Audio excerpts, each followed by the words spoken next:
The tires crunched on frost-dusted gravel as Mason Parker's weathered pickup truck crawled down the long, winding driveway.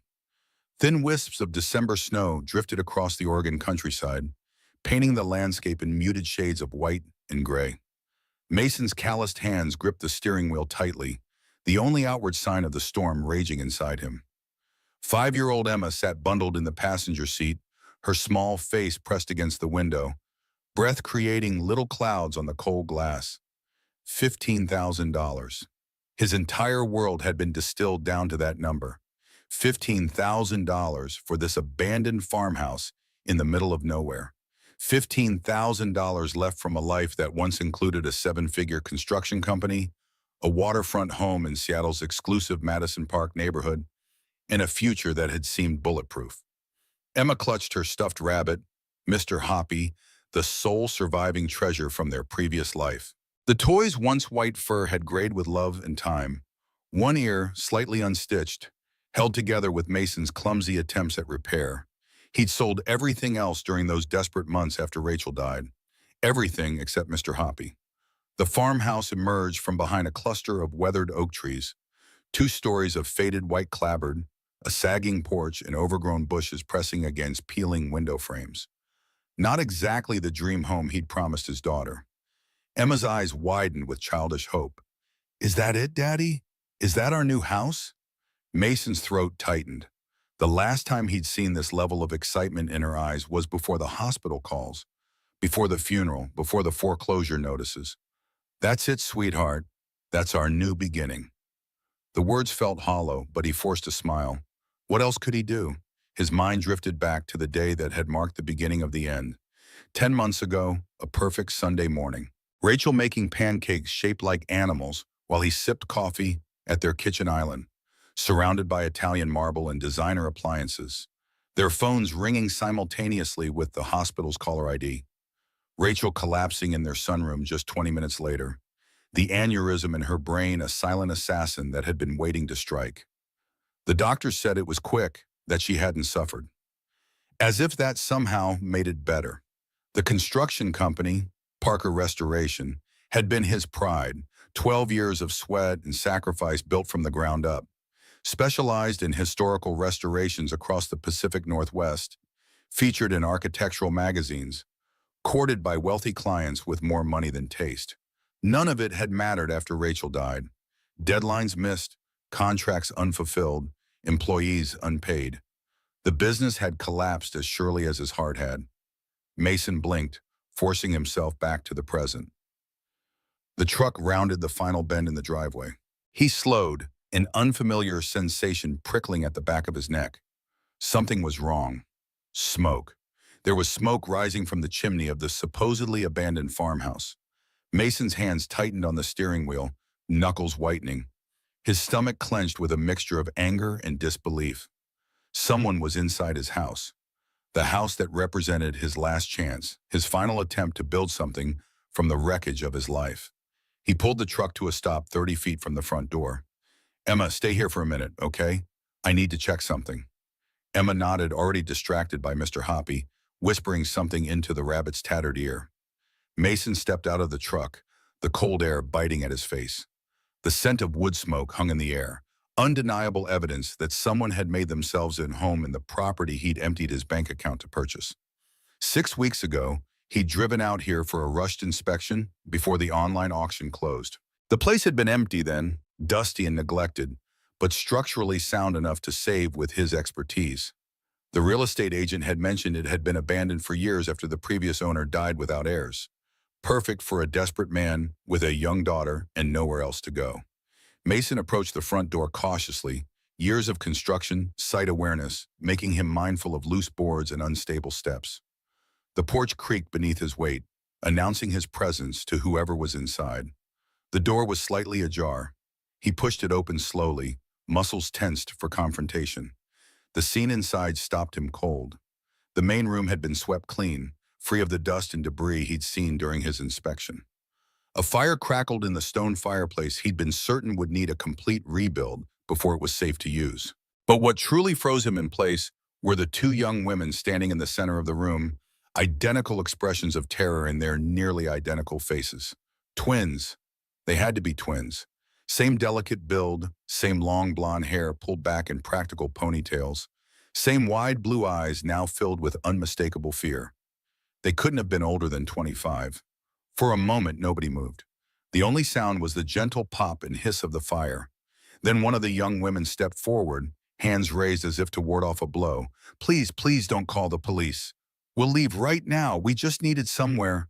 Her voice cracked, betraying a deeper desperation than her composed face suggested. Mason found his voice. Who are you?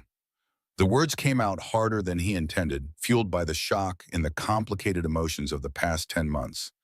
The other twin moved protectively in front of her sister. We're sorry. We thought this place was abandoned.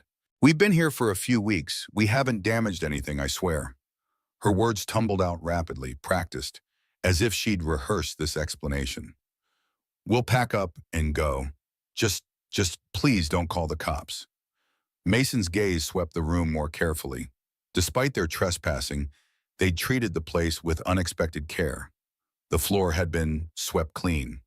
The broken windows he remembered were now covered with cardboard and plastic, sealed tight against the December cold. The fireplace wasn't just functional, it had been properly cleaned and made safe. This wasn't the work of vandals or partiers. How did you even know about this house? Mason asked, his tone softening slightly despite himself. The first twin, the one who had spoken initially, wrapped her arms around herself. Up close, she looked exhausted, with dark circles beneath her eyes and a thinness that spoke of missed meals. We used to live in Riverdale, about 15 miles from here. Everyone knew this place had been empty for years. We didn't think anyone would... She paused, swallowing hard. We didn't know someone bought it. Daddy? All three adults turned. Emma stood in the doorway, clutching Mr. Hoppy, her brown curls wild around her face after escaping her hat. She looked at the two women with curious eyes rather than fear. Emma, I told you to stay in the truck. Mason moved toward her instinctively, protective father mode overriding everything else. I know, but it's really cold, and I saw the smoke. Emma stepped further into the room, drawn by the warmth of the fire. Her head tilted as she studied the twins. Are these ladies going to live with us? The innocent question hung in the air, unanswerable, a child's simple curiosity cutting through the tension of the adult world. No, sweetheart, we're leaving. The second twin spoke quickly, her voice gentle when addressing Emma. We're really sorry. We'll be gone in 10 minutes. But Emma had already walked further into the room, her small hand reaching out to feel the fire's warmth. It's nice in here, much better than the motel. She looked up at her father with the directness only children possess. Can they show us how they made the fire work? You said the fireplace was broken. Mason felt something shift inside his chest as he looked at his daughter. This little girl who had watched her mother being lowered into the ground, who had slept in a cramped motel room for weeks, who had stood silently as their possessions were sold one by one. Here she was, still capable of simple, uncomplicated kindness. He turned back to the twins, really looking at them now. Beyond the fear in their eyes was something deeper, something he recognized because he saw it in his own mirror every morning. The kind of bone-deep weariness that comes from having nowhere to go, no safety net, no plan B. Sit down, he said quietly, gesturing to the makeshift seats they'd arranged around the fire. The twins exchanged uncertain glances. Please, Mason added. Just sit. Let's figure this out. 20 minutes later, they were all seated around the fire. Emma had curled up against Mason's side, fighting sleep but determined to stay awake for whatever happened next. The twins sat across from them, perched on the edge of a wooden crate like birds ready to take flight at the first sign of danger. I'm Haley, the first twin said softly. This is my sister, Olivia. We're twins, obviously. Obviously, Emma murmured sleepily. Despite everything, Haley's lips curved into a small smile. I'm Mason. This is Emma. He paused, searching for the right words. Tell me how you ended up here. The twins exchanged a look, that silent communication that seemed unique to siblings who shared DNA and life experiences in equal measure. Then Olivia spoke, her voice steadier than her sister's, though her hands remained clasped tightly in her lap. We grew up in Riverdale, just the three of us, me, Haley, and our mom, Sandra. Dad left when we were babies. Mom raised us alone, worked two jobs most of our lives. Olivia's gaze drifted to the fire, the flames reflecting in her eyes. We both got scholarships to Oregon State, full rides, agricultural science for Haley, business for me. Mom was so proud. Haley picked up the narrative, the twins trading the story between them as if it were a shared burden. We graduated last June. Everything was perfect. We had job offers, plans. Then in August, Mom had an accident at work, a machine malfunction at the processing plant where she worked nights. Something about a safety guard that wasn't maintained properly. Her voice dropped. She survived, but her spine was damaged. She couldn't work anymore. Mason felt Emma's weight grow heavier against him as she drifted towards sleep, but his attention remained fixed on the twins and their story. We came home to take care of her, Olivia continued, turned down the job offers. We thought it would be temporary, that she'd heal, that the company's insurance would cover it. She laughed, a hollow sound devoid of humor. We were so naive. Mason nodded, understanding all too well how quickly life's foundations could crumble. The company fought the claim, Haley said, a flash of anger breaking through her composed exterior. Blamed her for the accident, said she violated safety protocol. Meanwhile, Mom's medical bills kept piling up. We worked 3 jobs between us. I was at the feed store and doing harvest work. Olivia waitressed and did bookkeeping for local businesses. But it wasn't enough. Olivia's voice cracked. Mom's condition got worse in October. Infection, complications. She spent a week in the ice. She died October 23rd. The fire crackled in the silence that followed. I'm sorry, Mason said quietly. The words felt inadequate, but he meant them deeply. Haley wiped her eyes quickly with the back of her hand. The medical debt was over $80,000. The collectors came after everything, our mom's house, this harm, anything with value.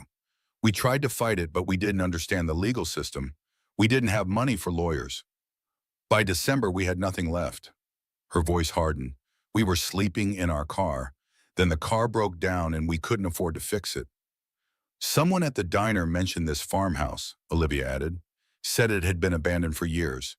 We thought maybe just for a few weeks, until we could save enough for first and last month's rent somewhere. But everywhere requires an address, references, proof of employment. Hard to get any of that when you're homeless. Mason looked at them, these 2 young women who'd done everything right, who'd earned scholarships and graduated college, who'd tried to care for their mother, only to have everything ripped away through no fault of their own. He knew that story. He was living a version of it. How old are you? He asked. 24, they said in unison. Emma had fallen fully asleep now, her breathing soft and even against his side. Mason looked down at his daughter's peaceful face, then back at the twins. He thought about the motel room where they'd spent those awful weeks after the foreclosure, about the shame of selling Rachel's jewelry, the last physical pieces of her he had, just to buy groceries, about the desperate, clawing feeling of having nowhere to turn. These girls had lost their mother. He'd lost his wife. They'd lost their home. So had he. They were trying to rebuild from nothing. So was he. How long have you been here? He asked. 3 weeks, Haley answered. We've been really careful. We haven't damaged anything. We clean every day. We only use the fireplace at night when nobody would see the smoke. She paused. Or we thought nobody would see it anyway. The cardboard on the windows. That your work? Olivia nodded. We found some plastic sheeting in the barn. It keeps the wind out. And you cleaned the fireplace, made it safe to use? Haley did that, Olivia said, a hint of pride creeping into her voice. She's good with her hands. She checked the flue, cleared out all the debris, made sure it wasn't going to catch fire or smoke us out. Mason looked at Haley with new interest. You know construction? She shook her head. Not really, but I'm good at figuring things out.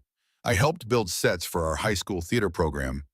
Did some farm repair work during college. I learned fast. Something was taking shape in Mason's mind. It was probably crazy. It definitely wasn't practical. But then again, neither was buying an abandoned farmhouse with his last $15,000. This place needs a lot of work, he said slowly. The roof leaks in places. The plumbing is shot. Half the electrical needs to be rewired. The floors need sanding and refinishing. It's going to take months to make it actually livable. The twins nodded, clearly confused about where he was going with this. I'm a contractor, or I was. I owned a restoration company in Seattle. Lost it 8 months ago, along with everything else. Mason took a breath. That's why I bought this place. It was all I could afford. A chance to start over with Emma. Emma shifted against him in her sleep, as if responding to her name. Here's what I'm thinking, Mason continued, the idea crystallizing as he spoke. I need help fixing this place up. I can't pay much, barely anything at first. But if you help me with the work, you can stay. We'll figure out sleeping arrangements, get the utilities turned on properly. Make it work. He looked at Haley. You'll learn real construction skills. I get labor. Emma gets... He glanced down at his daughter. Emma gets people around besides just me, ma'am. The silence stretched, broken only by the crackle of the fire and Emma's soft breathing. Are you serious? Olivia's voice was barely a whisper. I'm serious, Mason confirmed. But there are rules. We're honest with each other, always. We all pull our weight, and we figure this out together as we go. And he hesitated. I need to check you out first. No offense, but I have Emma to consider. No offense taken, Haley said quickly. We understand. Check whatever you need to. Deal, Olivia added, her eyes bright with unshed tears. But why would you do this? You don't know us. Mason considered the question. Why indeed? Why trust two strangers he'd just found squatting in his newly purchased property? The logical part of his brain, the part that had once run a successful business, was screaming that this was insane. But another part, perhaps the part that had been broken and reformed by grief, understood something deeper. Because 6 months ago, I would have done anything for someone to give me a chance. So I'm giving you one. The words felt right as he said them. A simple truth. Olivia stood abruptly and turned away, her shoulders shaking. Haley moved to her sister's side, and Mason heard Olivia's quiet sobs. Thank you, Haley said, her own voice thick with emotion. Thank you. Mason nodded, adjusting Emma in his arms. Get some sleep. We'll talk more in the morning. Figure out next steps. Later that night, after driving to the nearest motel and settling Emma into bed, Mason sat on the edge of the worn mattress, his phone in hand. The small room, with its faded floral wallpaper and musty carpet, was a far cry from the life he'd once provided for his daughter. Yet another temporary shelter in a series that had started the day they'd left their Seattle home for the last time. He dialed a number he hadn't called in months. After 3 rings, a gruff voice answered. Parker, that really you? Hey, Mike. Yeah, it's me. Mason kept his voice low, not wanting to wake Emma. Sorry to call so late. Jesus, man, it's been what, 6 months? How are you? How's the kid? We're hanging in there. Listen, I need a favor. You still with Seattle PD? Mike Roberts had been a client years ago. Mason had restored his 1930s Craftsman in Ballard. They'd stayed friendly, occasionally meeting for beers until Rachel died and Mason had retreated from everyone. Still on the force, yeah. What kind of favor are we talking about? Background check. 2 people. Mason hesitated. It's a long story, but I need to know if they're who they say they are. This about the farmhouse in Oregon you mentioned buying? Yeah, found 2 sisters living in it when I got here, twins. They've been squatting there for a few weeks. Mike whistled low. And you didn't call the local cops because... Mason glanced at Emma, sleeping peacefully for once. Because they're in a bad spot, like we were. Lost their mom, lost their home, medical debt. He paused. Because Emma needs more than just me right now, and I need help fixing this place up. So you're thinking of letting them stay? Christ, Mason, that's either the kindest or dumbest thing I've ever heard. Probably both. Mason allowed himself a small smile. Their names are Haley and Olivia Wilson, both 24, last known address in Riverdale, Oregon. Supposedly graduated from Oregon State last June. Can you run them? See if anything comes up? Give me a day or 2. And Mason, be careful, man. The world's not always kind to people who try to help others. I know, that's why I'm calling you first. After ending the call, Mason stepped outside the motel room. The night air was cold and clear, stars scattered across the sky like spilled salt. 8 months ago, he wouldn't have recognized the constellations visible in this rural sky, too used to Seattle's light pollution. Now he knew Orion, Cassiopeia, the Pleiades, knowledge gained during countless sleepless nights, standing outside similar motel rooms, trying not to wake Emma with his grief. He'd sold Rachel's engagement ring 4 months ago. The 2-carat diamond she'd insisted was too much when he proposed 11 years ago. "We need to start our life together, not spend it all on a ring," she'd protested. He'd bought it anyway, wanting to give her the world. In the end, that ring had bought 2 weeks of motel stays and groceries. The wedding band had gone a month later. He'd kept his own wedding ring until last week, when it had paid for gas money to make this trip to Oregon. Mason touched his bare ring finger, the phantom sensation of the gold band still present. Was he making another emotional decision instead of a logical one? Probably, but logic hadn't exactly served him well lately. Logic said to call the sheriff, have the twins removed. Logic said to focus only on Emma, not take on 2 more responsibilities. Logic said trust was a luxury he couldn't afford. Yet something deeper than logic had recognized the look in those twins' eyes. The same desperation, the same determination to survive that had driven him these past months. Maybe that recognition was worth more than caution. 2 days later, Mason drove back to the farmhouse, this time with Emma safely at a nearby daycare he'd found. The twins were still there, true to their word. They'd continued cleaning, making the main room and kitchen as habitable as possible with limited resources. "Any news?" Olivia asked as soon as he walked in, her eyes wary. Haley stood nearby, hands covered in dust from where she'd been clearing debris from a corner. "I checked you out," Mason said without preamble. "Called some contacts, verified your story. You both graduated with honors. Your mother worked at West Ridge Processing Plant for 15 years. No criminal records, not even a parking ticket." The twins exchanged glances, relief evident in their expressions. "So, does that mean," Haley began hesitantly. "It means we can try this," Mason confirmed, "but we need to establish some ground rules and figure out practical arrangements." They spent the next hour working out sleeping arrangements, schedules, and priorities for the restoration. Mason would take the small bedroom on the ground floor with Emma.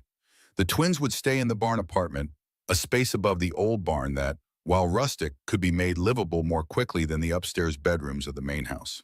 "I don't have much money," Mason explained frankly. "The $15,000 for this place was everything. I can get us basic utilities, electricity, water, but materials for repairs, that's going to be tight. We'll need to salvage what we can, find deals, maybe barter some skills in town for supplies." "We have about 800 between us," Olivia offered. "It's not much, but it can help with immediate supplies." "And we both need jobs," Haley added. "Whatever we make, we contribute to the household. Fair's fair." Mason nodded, appreciating their straightforwardness. "I'll need to find work too. Something local, nothing that takes me away from Emma for too long. Once we get this place in better shape, I can start looking for renovation projects in the area." They continued planning until late afternoon, when Mason needed to pick up Emma. Before leaving, he took a final look around the main room, seeing it with new eyes, not as a desperate last resort, but as a project with potential. Maybe even a home someday. "I'll bring Emma back after dinner," he told the twins. "Maybe by then we can all stay here, at least for one night. Test the waters." As he turned to leave, Olivia called after him. "Mason, thank you for giving us a chance, for believing us." He paused at the door. "I don't know if I believe in much anymore, but I believe people deserve second chances. We all do." The first night they all stayed at the farmhouse was a study in awkwardness and cautious optimism. Emma, naturally adaptable in the way only children can be, took to the twins immediately. She followed Haley around as she worked on sealing more windows, asking endless questions. Olivia showed her how to sweep properly, turning the chore into a game that had Emma giggling for the first time in weeks. Mason watched these interactions with mixed emotions. Relief that Emma was smiling again. Guilt that it had taken strangers to bring that out in her. Fear that he was making a terrible mistake trusting people he barely knew. Hope that maybe, just maybe, this crazy arrangement could work. That night, after Emma had fallen asleep in their makeshift bedroom, Mason stepped onto the front porch where Olivia sat alone, a steaming mug between her hands. "Tea?" she offered, gesturing to the thermos beside her. "It's just basic black tea, nothing fancy." Mason accepted, pouring some into the spare cup she'd brought. The warmth felt good against his cold fingers. December in Oregon was proving colder than he'd expected. Emma's a remarkable child, Olivia said after a comfortable silence. She's so resilient. She's had to be. Mason stared out at the darkened landscape, the outline of trees just visible against the night sky. I worry about her, though, all the changes, the instability, losing her mom, then everything else. Children adapt better than we give them credit for, Olivia offered. It's the love that matters most. The security of knowing someone cares deeply. She has that with you. Mason swallowed hard, the simple observation hitting closer to home than expected. I hope so. I'm trying. That's all any of us can do. Try our best with what we have. Olivia's voice held no judgment, just a quiet understanding. They sat in companionable silence for a while longer. Mason found himself studying her profile in the dim light spilling from the house. There was a quiet strength to her, different from her sister's more obvious resilience. Olivia carried her pain with grace. Her losses somehow integrated into who she was rather than wearing them like armor. How do you do it? He asked suddenly. Keep going after everything? Olivia considered the question. I don't think there's a choice, really. What's the alternative? To stop living? She turned to look at him directly. Our mom used to say that grief is just love with nowhere to go. So we keep moving forward, carrying that love, finding new places to put it. The words settled over Mason like a blanket, both comforting and heavy with truth. Your mom sounds like she was pretty wise. She was, Olivia smiled softly. I think she would have liked you, another parent doing whatever it takes for their child. The following morning marked the beginning of their real work together. After a simple breakfast of oatmeal and coffee, they assessed the farmhouse's needs systematically. Mason's contractor experience proved invaluable as he identified priorities, fixing the roof leaks before winter storms hit, ensuring the heating system worked, making the plumbing functional, addressing electrical safety issues. We need to winterize immediately, he explained, sketching a rough plan on the back of an old envelope. Temperatures are dropping, and this place is nowhere near insulated properly. They divided tasks based on skills and capacity. Mason would handle the complex electrical work and roof repairs. Haley proved surprisingly knowledgeable about basic carpentry and eagerly took on window sealing and floor repairs. Olivia organized supplies, managed their meager budget, and kept track of progress while handling the simpler indoor tasks. The first test of their arrangement came 3 days later when a sheriff's deputy pulled into the driveway. Mason was on the roof patching a leak when he heard the crunch of tires on gravel. The sight of the patrol car sent a jolt of alarm through him. He climbed down quickly, meeting the officer at the front of the house. Through the window, he could see Olivia gathering Emma close, moving her away from view. Afternoon, the deputy said, eyes scanning the property with professional assessment. I'm Deputy Marsh. Got a call about some possible squatters or trespassers out here. Mason wiped his hands on his jeans, keeping his expression neutral. I'm Mason Parker. I bought this property at auction 6 weeks ago. Just moved in recently. The deputy nodded slowly. Got documentation for that? Deed? Bill of sale? In the house. Give me a minute. Mason kept his voice even, though anger simmered beneath the surface. Someone had reported them. He had a pretty good idea who. After retrieving the paperwork and showing it to the satisfied deputy, Mason asked directly, who called it in? Deputy Marsh hesitated, then sighed. Jeff Tanner owns the property that borders yours to the west. Said he'd seen strange women coming and going. Figured I should check it out. As if on cue, a faded blue pickup truck pulled up behind the patrol car. An older man with a weathered face and suspicious eyes emerged, watching the interaction from a distance. Thought I should make sure everything's on the up and up, the man called out. This place has been empty for years. Suddenly, there's people and women I've never seen before. Mason tensed. The property's mine, legally purchased. The women are friends helping me restore it. Everything's legitimate. Jeff Tanner approached, eyeing the farmhouse with undisguised skepticism. No offense meant, just being neighborly, keeping an eye out. This is a small community. We notice strangers. The message was clear. You are not one of us yet. Deputy Marsh, seemingly eager to avoid conflict, handed the paperwork back to Mason. Everything looks in order, Mr. Parker. Welcome to Riverdale County. Word of advice, might want to introduce yourself around town. Let folks know you're here legitimately. Prevents misunderstandings. After the deputy left, Mason found himself facing Jeff Tanner directly. The older man made no move to leave. Those girls staying here with you? Jeff asked bluntly. Young things like that, living with a single man? People will talk. Mason felt heat rise in his neck. My daughter is inside. The women are helping me restore this place in exchange for temporary housing.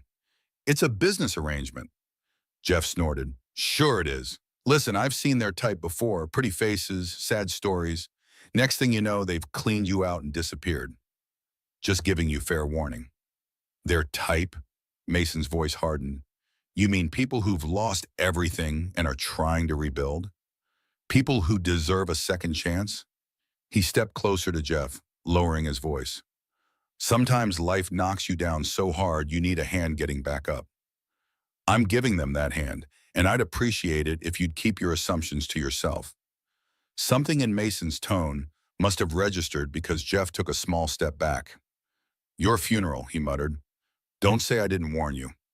He turned and walked back to his truck, calling over his shoulder. By the way, your property line ends at the creek. Anything west of that is mine. Keep that in mind. After Jeff drove away, Mason stood in the driveway, fists clenched at his sides, trying to calm the anger coursing through him. He hadn't expected to make enemies so quickly in their new home. The front door opened behind him, and Olivia stepped out. Everything okay? Mason turned, forcing his expression to neutralize. Yeah, just meeting the neighbor. Not exactly a warm welcome. We heard some of it. Olivia looked troubled.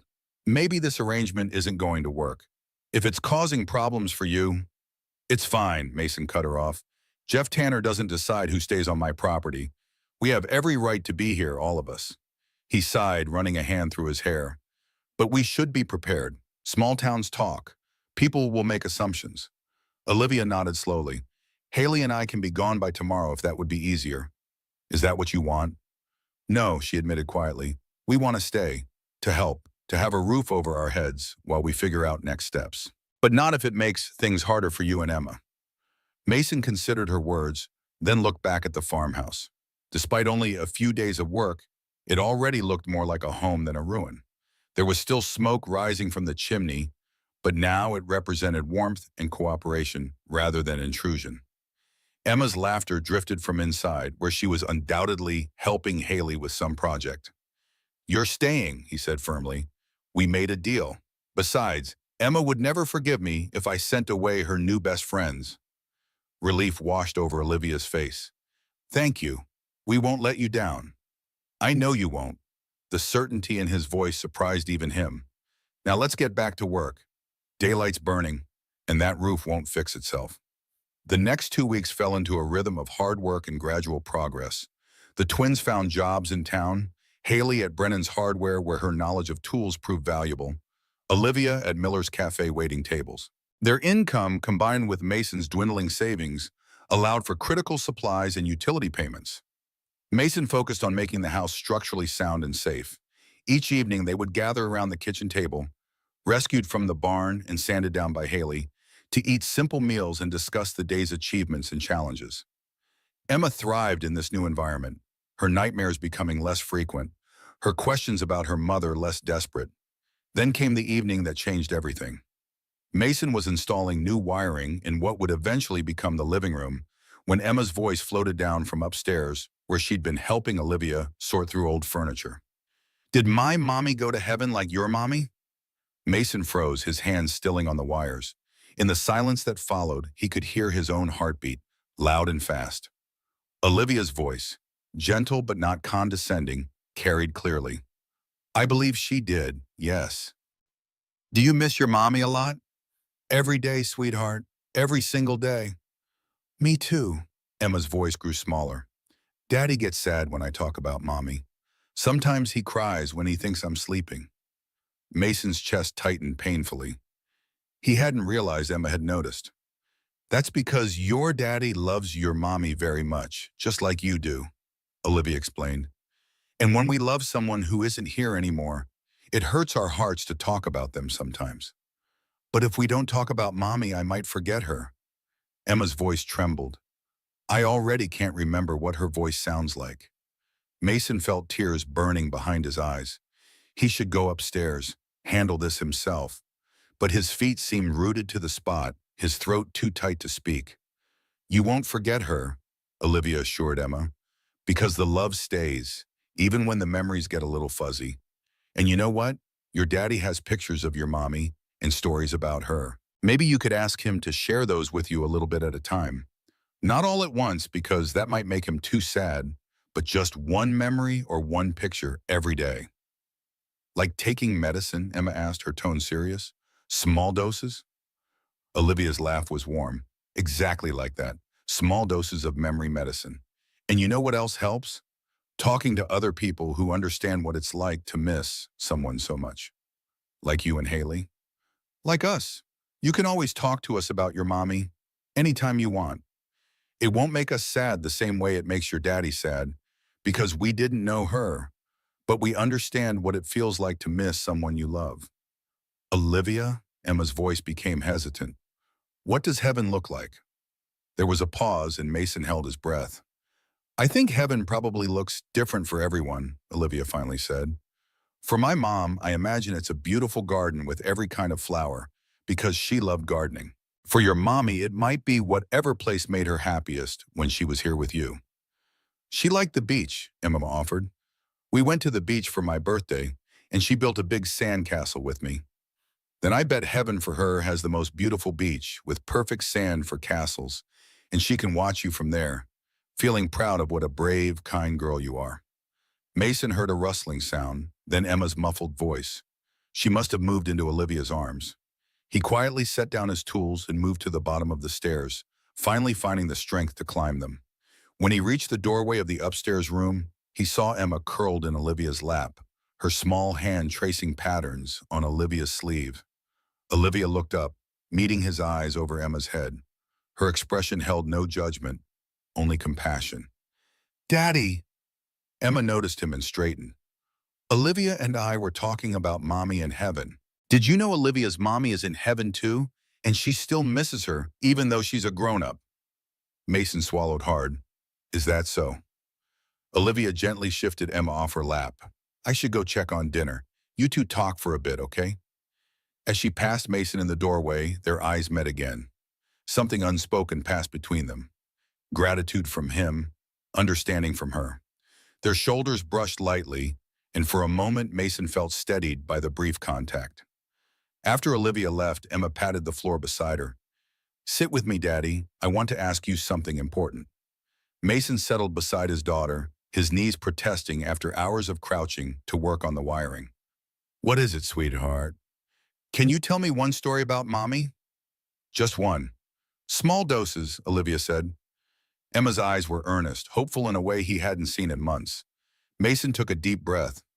Small doses. That sounds like a good idea. He wrapped an arm around Emma's small shoulders. Did I ever tell you about the day Mommy and I found out we were going to have you? Emma shook her head, snuggling closer. Tell me. For the first time since Rachel died, Mason found himself talking about her without feeling like his chest would split open. Just one small story, one precious memory, shared with the daughter who needed to hear it. Maybe Olivia was right. Perhaps they could find a way to keep Rachel's memory alive without drowning in grief. Later that night, after Emma was asleep, Mason found Olivia on the front porch, wrapped in a blanket against the December chill. She seemed lost in thought, staring up at the star-filled sky. Thank you, he said simply, sitting beside her on the porch steps. For what you said to Emma today, about Rachel. Olivia turned to him, her expression soft in the dim light. You don't need to thank me. She's trying to process something impossibly difficult. So are you. I haven't been doing a very good job of helping her with it. The admission felt raw but necessary. I've been so focused on our survival, on keeping a roof over our heads, that I've been avoiding the emotional stuff. That's understandable, Olivia said gently. You can't pour from an empty cup, Mason. You've been in survival mode. Still, he shook his head. I should have found a way to talk to her about Rachel. Every time I try, I can't find the words. Sometimes the words aren't there, Olivia acknowledged. That's okay too. You're doing the best you can in an impossible situation. Don't be so hard on yourself. They sat in comfortable silence for a while, the cold air carrying the scent of pine from the surrounding trees.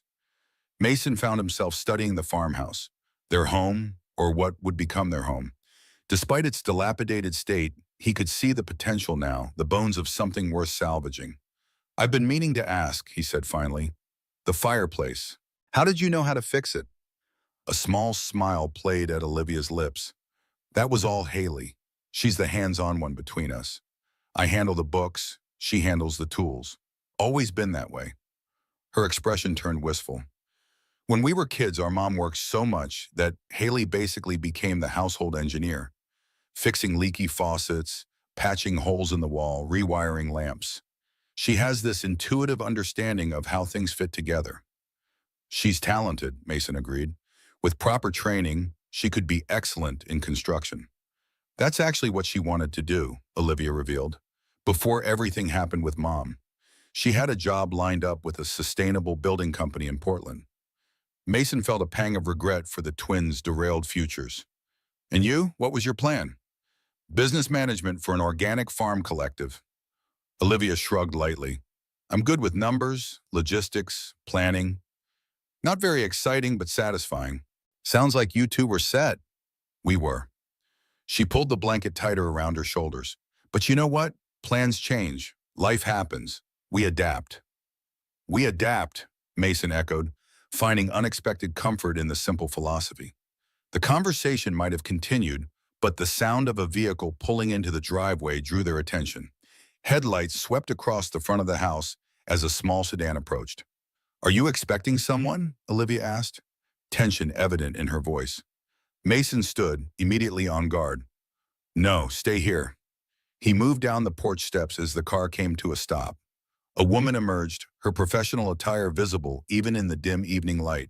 She carried a briefcase and wore an expression of practiced neutrality. Mr. Parker, she called, approaching with confident steps. I'm Diane Wilson from Child Protective Services.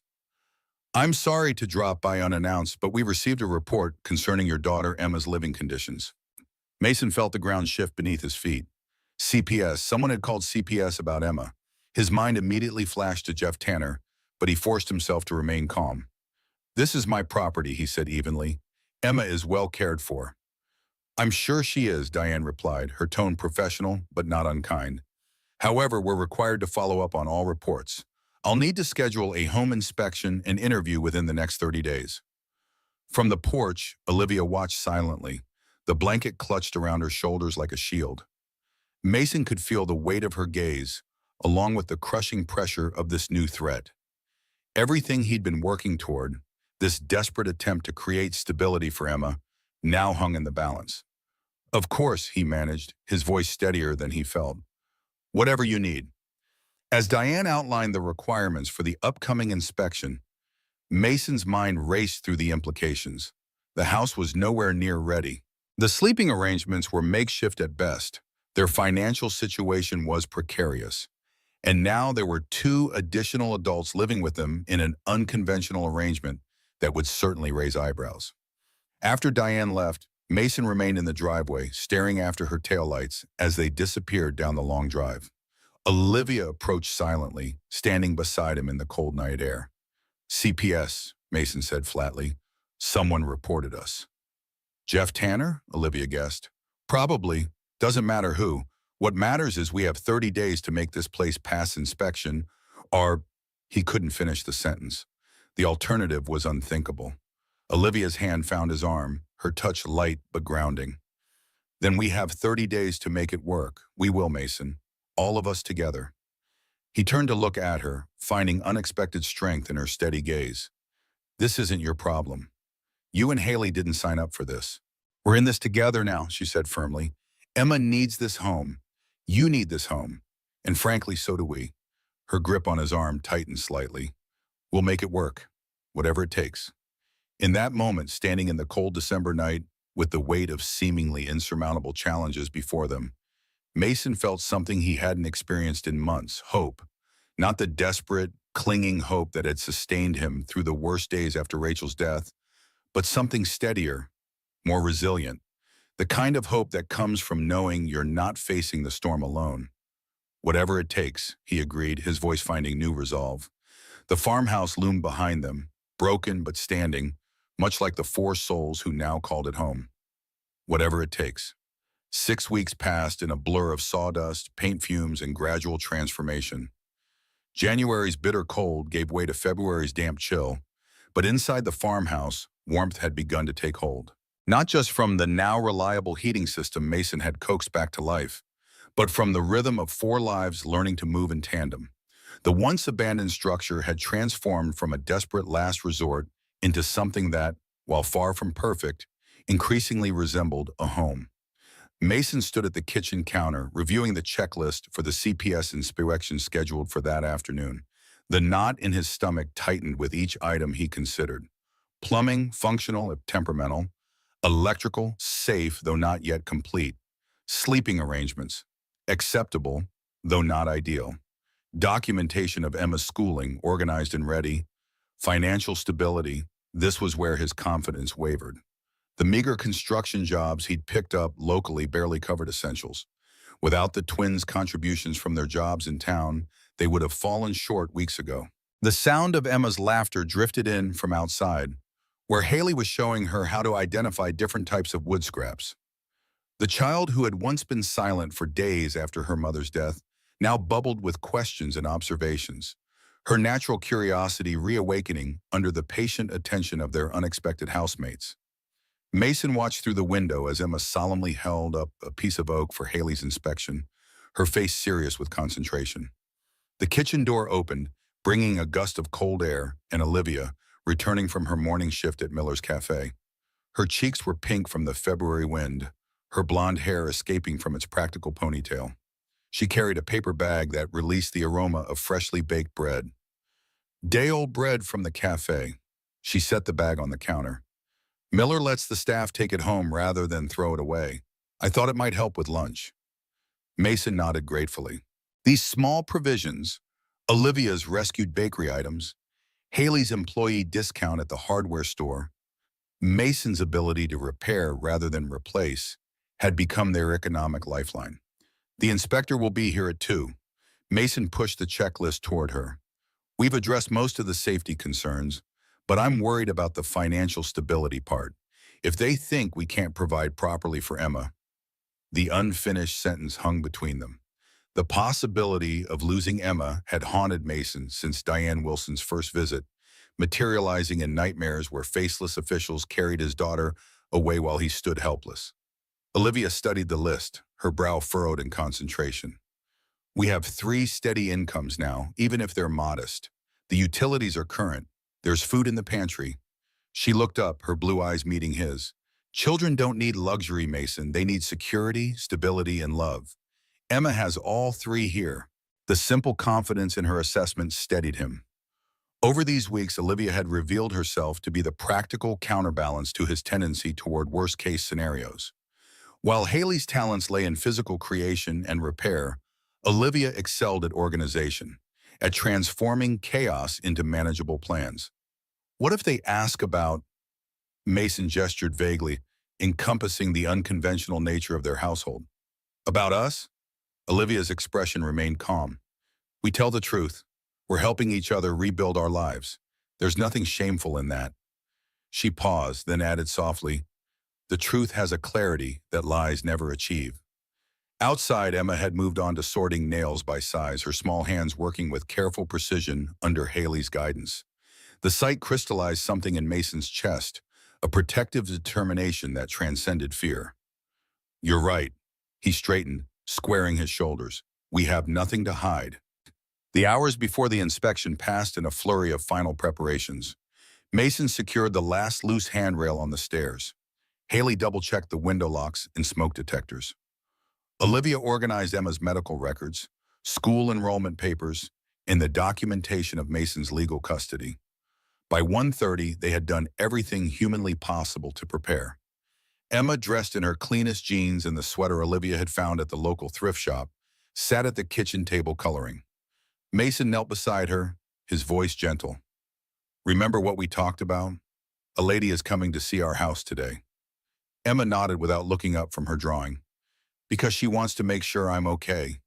"But I'm already okay, Daddy." The simple certainty in her voice nearly undid him. Mason swallowed against the sudden tightness in his throat. "I know you are, sweetheart, but sometimes grown-ups need to check these things officially. Like when you check if the electricity is working before you turn on the lights." Emma's comparison, so innocent yet surprisingly apt, pulled a smile from him. Exactly like that. Precisely at 2 o'clock, Diane Wilson's sedan pulled into the driveway. Mason met her at the door, projecting a confidence he didn't entirely feel. The CPS worker's expression revealed nothing as he invited her inside. The inspection was thorough and professional. Diane checked smoke detectors and electrical outlets. She examined the kitchen, bathroom, and sleeping areas. She reviewed Emma's schoolwork and health records. She interviewed Mason privately, then spoke with Emma alone for 15 minutes that felt like 15 hours. Throughout it all, Haley and Olivia maintained a respectful presence, answering questions when addressed but otherwise staying in the background. They had agreed this approach made the most sense, present but not intrusive, demonstrating their supportive role without complicating the official family structure. Finally, Diane asked to speak with all the adults together. Emma was settled at the kitchen table with her crayons, safely out of earshot but within Mason's line of sight. "Mr. Parker, I'd like to understand the exact nature of this living arrangement." Diane's tone remained neutral, but her gaze moved deliberately between the three adults. "My report notes that Ms. Haley and Ms. Olivia Wilson are not related to you, yet they live on the property and appear to have significant interaction with your daughter."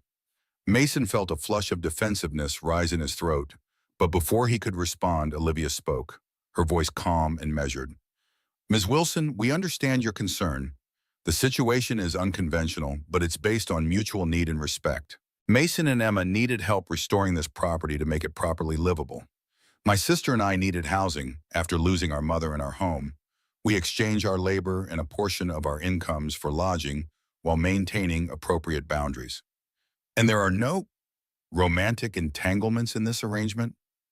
Diane's question hung in the air, laden with unspoken concerns. "No," Mason's response came perhaps too quickly. "It's a practical arrangement. Nothing more." Something flickered across Olivia's face so briefly that Mason almost missed it. Had he imagined that momentary shadow in her eyes? Diane made a note, then closed her folder. "Mr. Parker, I'll be direct. The concerns that prompted this investigation appear largely unfounded. The home is safe, Emma is clearly well-adjusted and cared for, and you've made remarkable progress on the property." She paused, choosing her words carefully. "However, I do have some reservations about the stability of this arrangement. The financial situation remains precarious, and the unconventional household composition raises questions about long-term viability." Mason felt his heart sink. "What does that mean for us?" "It means I'm approving your current living situation, but with conditions." Diane's tone softened slightly. "You have 60 days to demonstrate increased financial stability. I'll need to see proof of steady income, continued safety improvements to the property, and documentation of Emma's ongoing educational progress. I'll be conducting a follow-up inspection at that time." Relief washed through Mason so intensely that for a moment he couldn't speak. Approval, conditional, yes, but approval nonetheless. "Thank you," he finally managed, his voice rougher than intended. "We'll meet all the requirements." After Diane left, the tension that had gripped the household all day dissolved into cautious celebration. Haley twirled Emma around the kitchen, while Olivia pulled together an impromptu special dinner from their modest supplies. Mason watched them, this makeshift family unit that had somehow formed around him and his daughter, and felt a complex emotion he couldn't quite name. Part gratitude, part wonder, part lingering fear. Later that night, after Emma was asleep, the adults gathered around the kitchen table with cups of tea, discussing their next steps. "We need more income," Haley stated the obvious, her practical nature cutting to the chase. "The jobs we have keep us afloat, but barely. To really stabilize, we need something more substantial." Mason nodded, turning his mug between his palms. "I've been thinking about that. There's a historic church in town that needs restoration work. The pastor mentioned it when I fixed their community hall door last week. If I could secure that contract, it would be a significant project, much better pay than these small repair jobs. Do you have the necessary licenses to take on a project that size? Olivia's question wasn't doubtful, merely practical. Mason's expression tightened. My contractor's license from Washington isn't valid here. I'd need an Oregon license, business insurance, bonding, all things that require money up front, money we don't have. Silence settled over the table as the reality of their situation pressed in. The paradox was maddening. They needed money to get the credentials, to get the work, to make the money.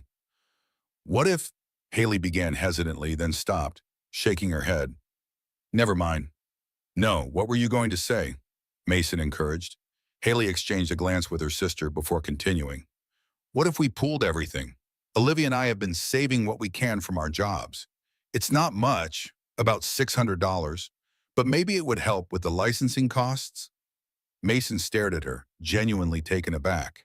You do that? Put your savings toward my business license? Our business, Haley corrected softly. If you'd be willing to teach me properly, bring me on officially. I want to learn real construction, not just hardware store basics. The offer hung in the air between them, representing far more than a simple financial transaction. It was trust, commitment to their shared future, a belief in possibilities beyond mere survival. We're in this together now, Olivia added, her eyes meeting Mason's across the table. Emma's future, this home, all of it. We succeed together or fail together. Mason felt something shift inside him, a wall crumbling that he hadn't even realized he'd built. The stubborn self-reliance that had isolated him even before Rachel's death. The pride that had sometimes put distance between him and those who tried to help. Together then, his voice was rough with emotion. I'll teach you everything I know, Haley. And if we get the church contract, you'll be my official assistant. The next morning, they began the process of establishing Second Chance Restoration as a legitimate business. The paperwork was daunting, the fees substantial, but with their combined resources and Olivia's organizational skills, they managed to navigate the bureaucratic maze. By month's end, Mason had his Oregon contractor's license, basic business insurance, and the legal right to bid on larger projects. The church opportunity proved more complex than anticipated. First United Methodist was a historic building dating back to 1891, and the Restoration Committee was understandably cautious about entrusting their beloved landmark to an unknown contractor. Mason's presentation to the church board was meticulous, showcasing his previous restoration experience in Seattle and offering a competitive bid that he'd calculated to the penny with Olivia's help. We understand you're new to the area, Mr. Parker, the head of the Restoration Committee remarked, reviewing the proposal. While your past work is impressive, we're naturally hesitant about working with someone without local references. Mason felt his hopes dimming, but before he could respond, Pastor Michael Thompson spoke up. I've seen Mr. Parker's work firsthand. He repaired our community hall steps and doors last month. Craftsmanship far beyond what was required for such a small job. He treated our modest project with the same respect he'd give a historic restoration. The unexpected endorsement shifted the atmosphere in the room. After further discussion and a second interview the following week, Mason received the news they'd been waiting for. Second Chance Restoration had been awarded the contract for the first phase of the church renovation. That evening, they celebrated with ice cream for Emma and a single bottle of champagne for the adults, shared in mismatched cups from the Farmhouse's eclectic collection of dishware. The modest celebration marked their first true victory since coming together, tangible progress beyond mere survival. As March arrived, bringing hints of spring to the Oregon countryside, their routine evolved to accommodate the church project. Mason and Haley worked on-site 3 days a week, with Mason spending the remaining time on the farmhouse and smaller local jobs. Emma attended the local elementary school, thriving in kindergarten with a resilience that continually amazed her father. Olivia balanced her cafe shifts with managing their household finances and occasionally assisting at the church when extra hands were needed. The work proved to be exactly what Mason had needed professionally. The church's historical significance demanded the kind of meticulous craftsmanship that had once been his company's hallmark in Seattle. The technical challenges engaged his mind fully, providing a respite from grief and worry. Teaching Haley brought unexpected satisfaction as well. Her natural talent combined with eager curiosity made her a quick study. "You've got an intuitive understanding of structural integrity," Mason observed one afternoon as they assessed damage to the church's ornate ceiling moldings. "Most apprentices take years to develop that kind of eye." Haley's cheeks flushed with pleasure at the compliment, though she tried to deflect it with practicality. Farm life teaches you to notice when things are about to fall apart, usually right before they do.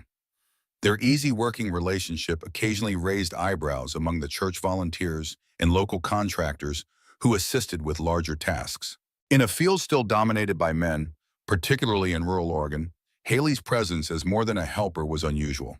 Some accepted it without comment. Others were less subtle in their skepticism.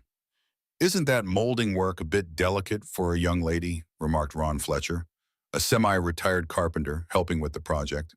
His tone was jovial, but underscored with dismissiveness that made Mason bristle. Before Mason could respond, Haley looked up from the intricate corner piece she was replicating, her expression pleasantly neutral.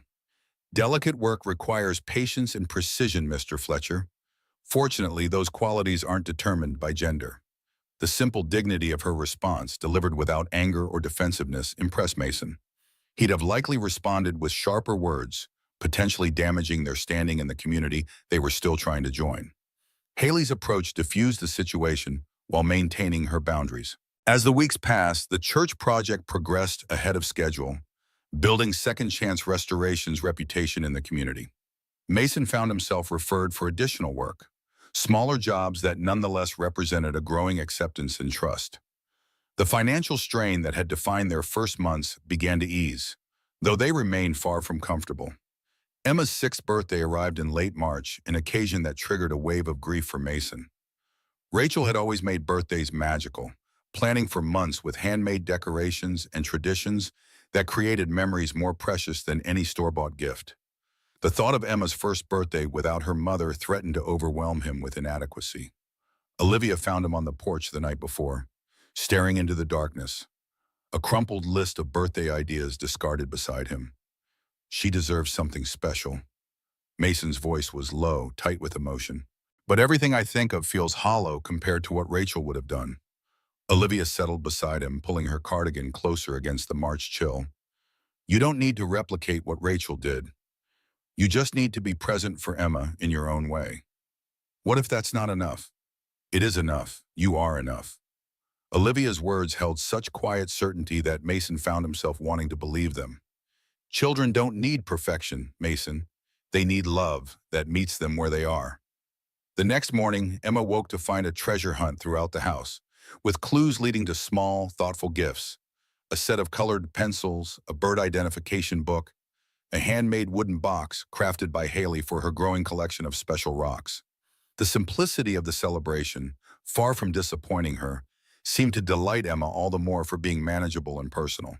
That afternoon, 2 of Emma's classmates came for cake and games in the farmhouse's newly refinished living room. The modest gathering represented a milestone in their integration into the community. Other parents now trusted the unconventional household enough to send their children there. As Mason watched Emma showing her friends the garden plot Haley had helped her prepare for spring planting, he felt a bittersweet pride. His daughter was healing, adapting, growing. The hole left by Rachel's absence would never completely fill, but Emma was finding joy again. Perhaps, he realized with a start, they both were. The thought brought both comfort and a fresh wave of guilt. Was it a betrayal of Rachel to find moments of happiness? To appreciate the new rhythms of their life? To notice the way sunlight caught Olivia's hair when she stood at the kitchen window? Or how her rare, full smile transformed her serious face? These thoughts had been occurring with increasing frequency, catching Mason off guard and leaving him unsettled. He'd catch himself watching Olivia longer than necessary, noticing details he had no business noticing: the graceful efficiency of her movements, the quiet strength in her slender frame, the depth of compassion in her interactions with Emma. Earth to Mason. Haley's voice broke into his thoughts as she approached with a plate of birthday cake. "You disappeared inside your head again."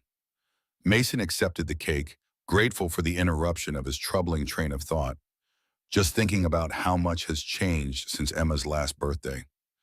Haley's gaze was knowing, too perceptive for comfort. Changed for the better in some ways, I hope? Before Mason could respond, a commotion from the children's play area drew their attention.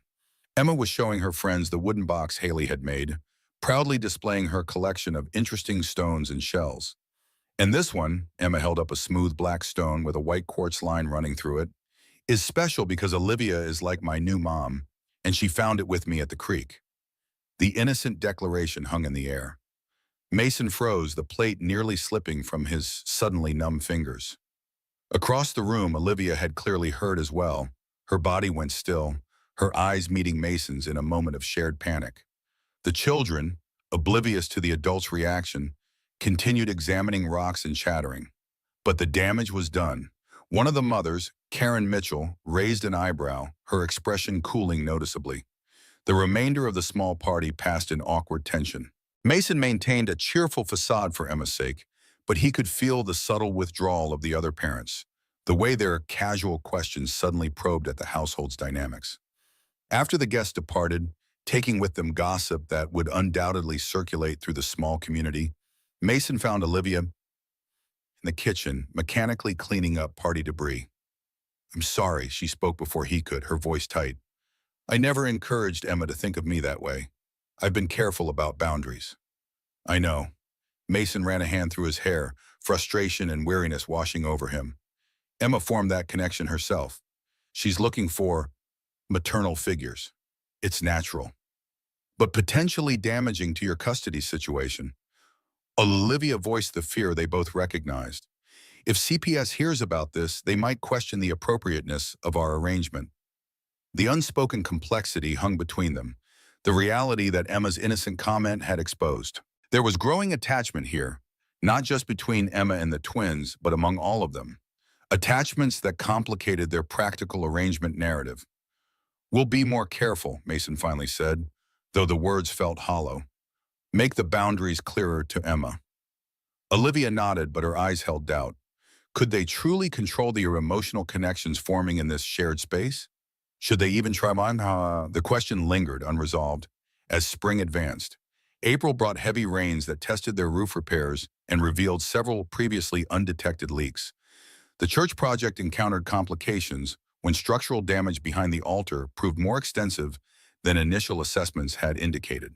And most concerning, the community's perception of their household seemed to shift subtly after Emma's birthday comment. Mason noticed it first at the hardware store, where conversations would pause when he entered, resuming with two casual questions about how things were going at home. Emma mentioned that her friend Lily wasn't allowed to come over anymore because her mom said their house was complicated. Pastor Thompson, while still supportive of their work, gently suggested that perhaps Haley might take on less visible roles during Sunday services when they worked on the church. "People talk," he explained apologetically. "They don't understand the nature of your household arrangement. It might be easier if we didn't give them quite so much to speculate about." The implied criticism stung, not least because Mason couldn't articulate exactly what their household arrangement truly was anymore. The clear boundaries of their initial agreement had blurred with time and shared experiences. They were more than landlord and tenants, more than business associates, more than housemates. Yet defining what they had become, this four-person unit built from the wreckage of two families, remained elusive. The tension came to a head during a particularly challenging day at the church.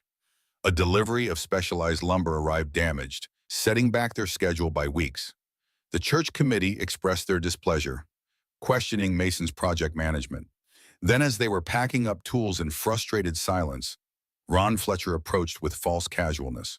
"Heard an interesting rumor about your setup out at the old Johnson place," he remarked, leaning against a pew.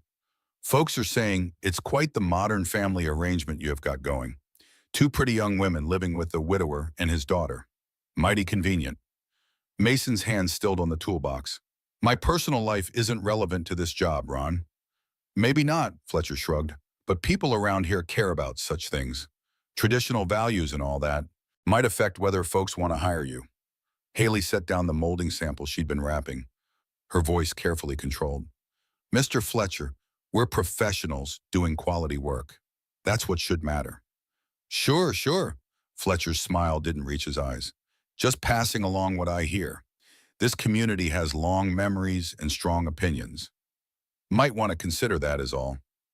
After he left, Mason slammed the toolbox shut with unnecessary force. Damn small town gossip. In Seattle, no one would care about our living arrangements. But we're not in Seattle, Haley reminded him gently, and we need this community's acceptance to build the business. The drive home was silent, heavy with unspoken concerns. When they arrived at the farmhouse, they found Olivia in the kitchen with Emma, their faces equally serious. Emma's cheeks were flushed, her eyes overly bright. What's wrong? Mason was immediately at his daughter's side, hand going to her forehead. The skin beneath his palm radiated alarming heat. She came home early from school with a fever, Olivia explained, worry creasing her brow. It's been climbing all afternoon. I gave her children's Tylenol, but it hasn't helped much. By evening, Emma's condition had deteriorated alarmingly. Her fever spiked to 103, despite medication. Her breathing became labored, and a harsh cough developed. Mason called the pediatrician's after-hours line, describing the symptoms with growing panic. She needs to be seen right away, the on-call nurse advised. Those symptoms could indicate pneumonia, which can be serious in children her age. You should take her to the emergency room. The words sent ice through Mason's veins. The emergency room meant thousands of dollars they didn't have. Like most small contractors, he had been operating without health insurance since his business collapsed. It was a calculated risk he'd taken out of necessity, one that now seemed catastrophically short-sighted. We'll go right away, he assured the nurse, already gathering Emma's coat and favorite stuffed animal. As he lifted his daughter's burning little body, her usual energy replaced by limp exhaustion, the cost became irrelevant. Nothing mattered except getting her the care she needed. Olivia grabbed her purse and car keys. My car's more reliable for the drive to Riverdale Memorial. Haley can follow with whatever else we might need. The 20-minute drive to the hospital stretched eternally, marked by Emma's increasingly labored breathing and Mason's mounting fear. This helplessness, this terror for his child's well-being, was exactly what he had felt when the doctors had explained that nothing could be done for Rachel. That same crushing powerlessness threatened to overwhelm him now. Olivia drove with steady focus, occasionally offering calm reassurances that penetrated the fog of Mason's panic. We'll be there in 10 minutes. She's getting care soon. Stay with us, Emma. Your dad's right here. At the emergency room, the triage nurse took one look at Emma and immediately moved her to an examination room. The hours that followed blurred into a parade of medical personnel, tests, and growing financial dread. Mason signed form after form authorizing treatments he knew he couldn't afford. Emma was diagnosed with severe pneumonia requiring IV antibiotics, supplemental oxygen, and hospital admission. Are you the only parent? The admitting nurse asked as she processed the paperwork, her eyes taking in Mason's work clothes and weathered appearance. Yes, her mother passed away last year. The nurse nodded sympathetically, then glanced at Olivia, who hadn't left their side throughout the ordeal. And you are? Mason hesitated, the question highlighting the undefined nature of their relationship. She's family, he finally said, the word feeling simultaneously inadequate and profoundly true. Olivia's hand found his, squeezing briefly in silent support. I'm helping care for Emma, she clarified for the nurse. We live together. If the nurse made any judgments about this arrangement, she kept them professionally hidden, continuing with the admission process. By midnight, Emma was settled in a pediatric room, connected to monitors and IVs, her small form nearly lost among the medical equipment. You should try to rest, Olivia suggested softly, noticing Mason's exhaustion. I'll stay awake and watch her. Mason shook his head, unable to contemplate sleep while his daughter fought to breathe. I can't leave her. Not asking you to leave, just to close your eyes for a few minutes, right here in this chair. Olivia's voice was gentle but firm. You can't help her if you collapse from exhaustion.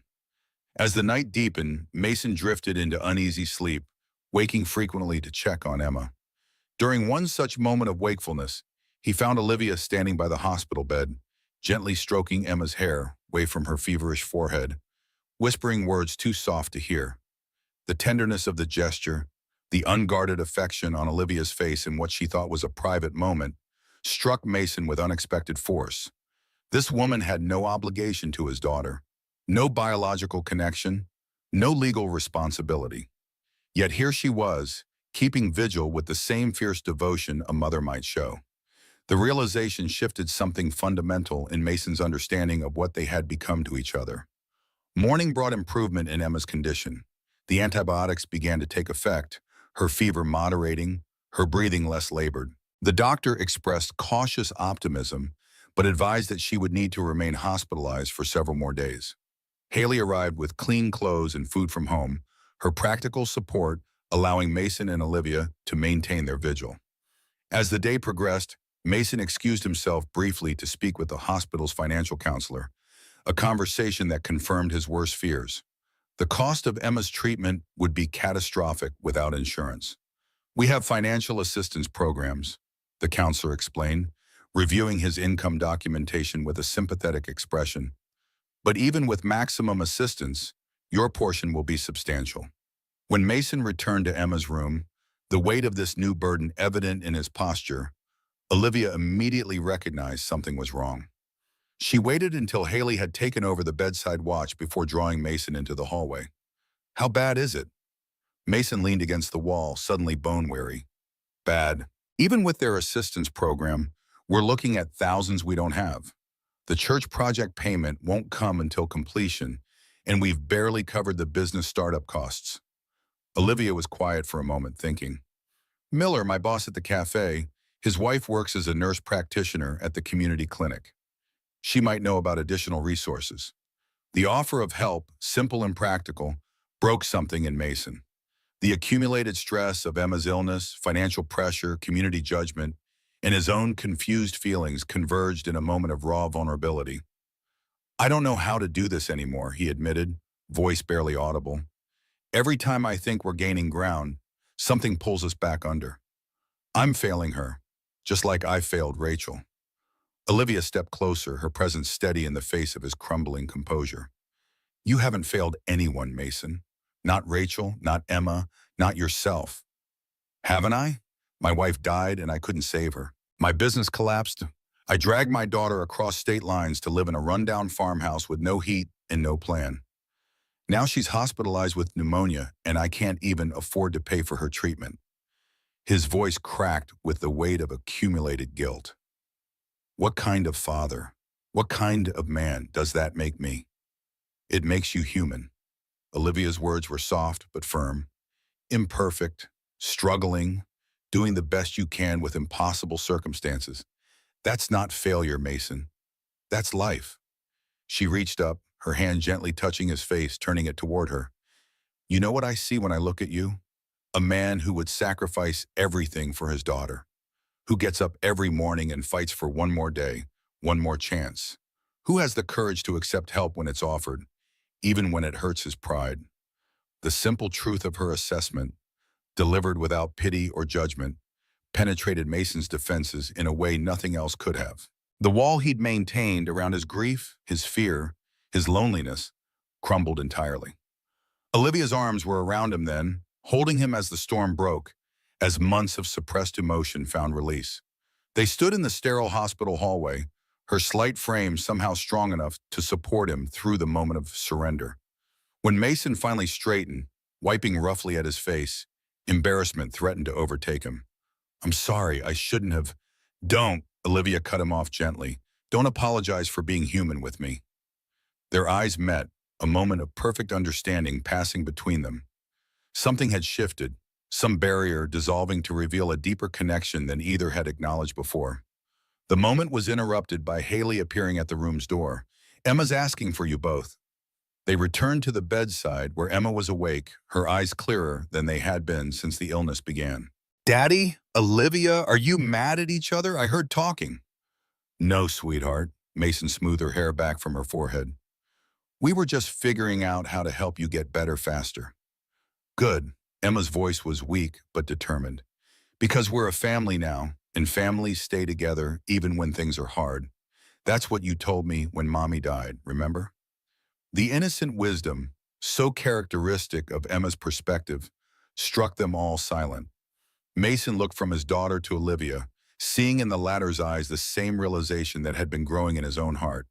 Whatever labels the world might apply to their unconventional unit, to Emma, and perhaps to all of them, they had indeed become a family. Emma's recovery proceeded steadily over the next 3 days.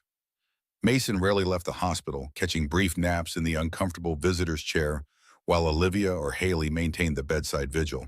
The twins took turns returning to the farmhouse to handle essential tasks and work their shifts, income they now needed more desperately than ever.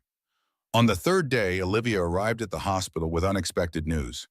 I spoke with Sarah Miller, the nurse practitioner I mentioned. She knows a pediatrician who runs a sliding scale practice specifically for uninsured children. He's agreed to take over Emma's case once she's discharged, and he's working with a hospital to reduce the admission costs. The assistance came at a critical time. Despite this welcome development, the financial reality remained daunting. Even with reduced costs, the hospital bill would strain their resources to the breaking point. As Mason stood at the window of Emma's hospital room, watching the April rain cascade down the glass, he reflected on the strange, winding path that had brought them to this point. 6 months ago, he'd been alone with Emma, desperate and directionless. Now they had a home, evolving careers, and two remarkable women who had somehow become essential to their lives. Haley entered the room quietly, her expression holding an unusual excitement. "I've been talking with the church committee," she began without preamble. "The situation with the damaged lumber, I found a solution. There's a salvage yard in Portland that has reclaimed timber from a 19th century warehouse demolition. It's period appropriate and actually higher quality than what we ordered originally." Mason turned from the window, his attention caught by the practical possibility. That would solve the delay, but salvaged timber usually costs more, not less. Usually, yes. Haley's eyes sparked with accomplishment. But the yard owner's father was a Methodist minister. When I explained our project, restoring a historic church that serves as a community landmark, he offered us a significant discount. We'd actually come in under budget for that portion. The news represented their first real break in weeks. "Haley, that's incredible work." Mason's genuine admiration brought color to her cheeks. "You may have just saved the project timeline." "That's not all," Haley continued, her excitement building. "While I was negotiating with the salvage yard, I mentioned some of our other restoration challenges. The owner mentioned that Riverdale Historic Society is looking for contractors to bid on restoring the old train station. It's a major project with federal preservation grant funding. The potential of such a contract, stable work for months, guaranteed payment, prestigious portfolio addition, was exactly the opportunity they needed to establish second chance restoration firmly in the community." "You've been busy," Mason said, genuine appreciation in his voice. "We all contribute what we can," Haley replied simply. "You and Olivia have been here for Emma. I've been keeping the business moving forward. That's what family does, right? We cover for each other." The casual use of the word family echoed Emma's earlier declaration, reinforcing the truth they were all gradually accepting. Whatever had begun as a pragmatic arrangement had evolved into something deeper, more permanent, more meaningful. That evening, with Emma sleeping peacefully and her discharge planned for the following day, Mason found himself on the small terrace outside the pediatric ward's family waiting area. The rain had stopped, leaving the air fresh and cool, scented with wet earth and new growth. Olivia joined him there, offering a cup of the marginally improved hospital coffee. "Emma looks better tonight," she observed, leaning against the railing beside him. "Her color is coming back. The doctor says she can come home tomorrow if her oxygen levels stay stable." Mason sipped the coffee, grimacing slightly at the bitter taste. "I never thought I'd be so eager to get back to our half-finished farmhouse." "It's home now," Olivia said quietly. "For all of us." The simple truth hung in the air between them. Mason turned to face her, really seeing her in a way he hadn't allowed himself before. The delicate strength in her features, the quiet determination in her eyes, the gentle curve of her mouth. In that moment, the feeling he'd been suppressing for weeks crystallized into perfect clarity. "Olivia, he began, then stopped, unsure how to articulate the complex emotions surging through him. She waited patiently, her gaze steady on his face. giving him space to find the words. These past months, he finally continued, you and Haley have become essential to us, to Emma, to me, to everything we're building. What started as a practical arrangement has become something else, something more. Something more, she echoed softly, neither confirming nor denying the implication. When I lost Rachel, I thought that part of my life was over. Mason's voice roughened with emotion. I couldn't imagine ever feeling connection again. It seemed impossible, maybe even wrong. Olivia's expression remained open, receptive, but she offered no easy absolution. This was his journey to navigate, his feelings to articulate. But these past weeks, watching you with Emma, working together to build something from nothing, facing these challenges as a unit, Mason took a breath, finding courage for honesty. I've begun to feel things I never expected to feel again. For you. The admission hung between them, vulnerable and irrevocable. Olivia's eyes widened slightly, though whether in surprise at his words or his courage to speak them wasn't clear. Mason, she began carefully, we've been through so much together in a compressed time. Crisis has a way of accelerating connections, creating bonds that might not form under normal circumstances. He felt a flicker of uncertainty. Was she gently redirecting him, providing a rational explanation for feelings she didn't share? That's true, he acknowledged. But does that make the connection less real? No, Olivia replied, her voice dropping to barely above a whisper. It doesn't. She stepped closer, close enough that he could see the faint freckles across her nose, the subtle variations of blue in her eyes. I felt it too. This gradual shift from gratitude to friendship to something deeper. But I've been afraid to acknowledge it, even to myself. Afraid of what? Of complicating an already complicated situation. Of disrupting the stability we've created for Emma. Of what it might mean for all of us if, she hesitated, then finished softly, if we follow where these feelings lead. Mason understood her concerns. They weren't just two people considering a potential relationship. They were the core of a fragile ecosystem that included a child still processing grief, a sister whose life was intertwined with Olivia's, a community watching with judgmental eyes, and a shared home and business bound together by necessity as much as choice. I don't have answers, he admitted. I just know that pretending these feelings don't exist isn't working anymore. No, Olivia agreed, her gaze dropping briefly before returning to his with new resolve. It isn't.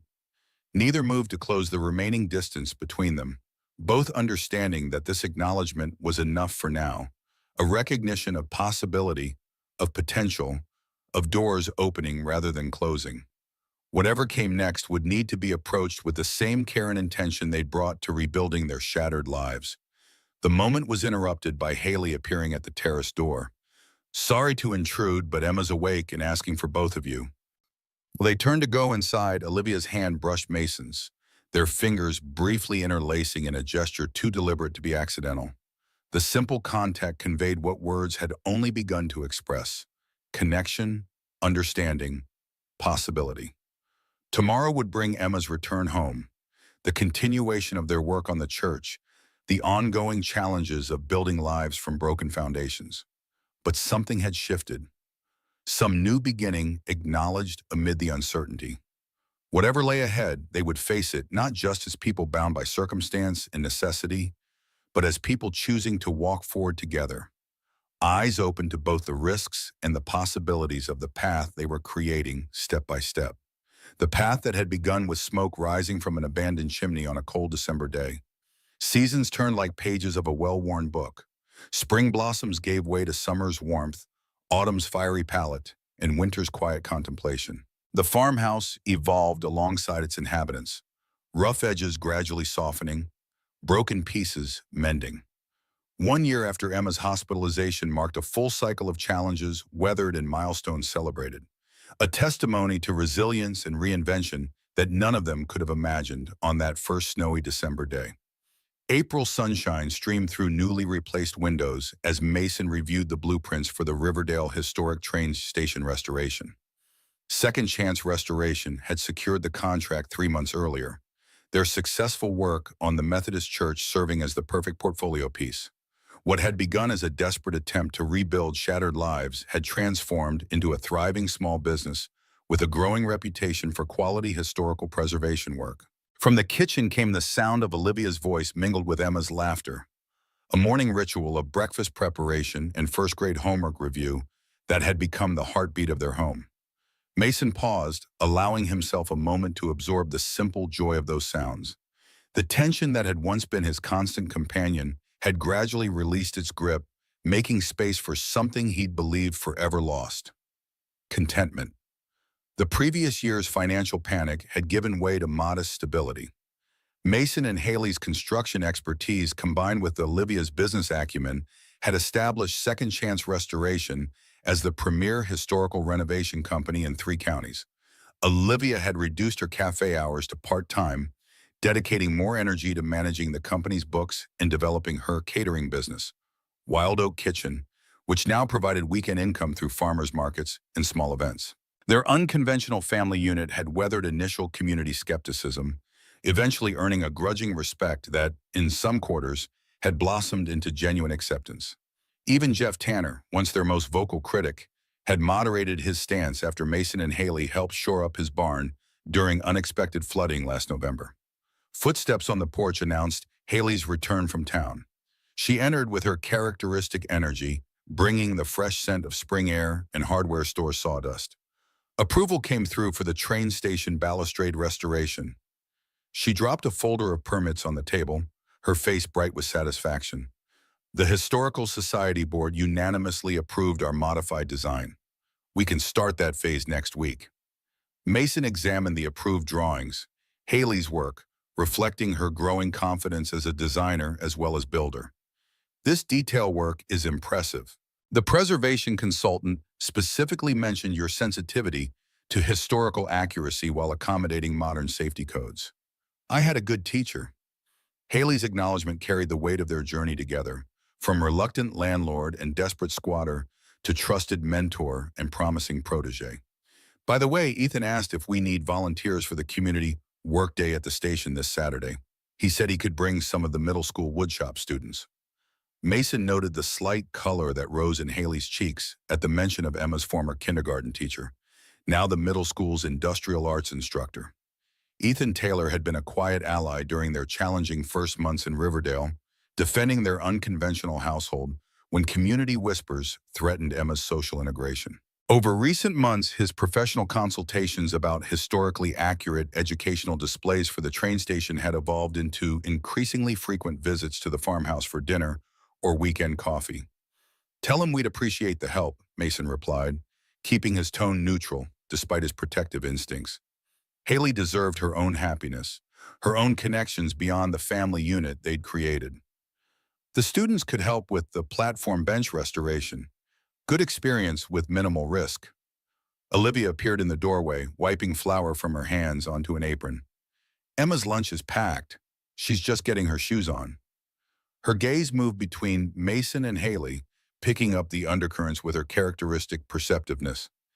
"Everything okay with the permits?"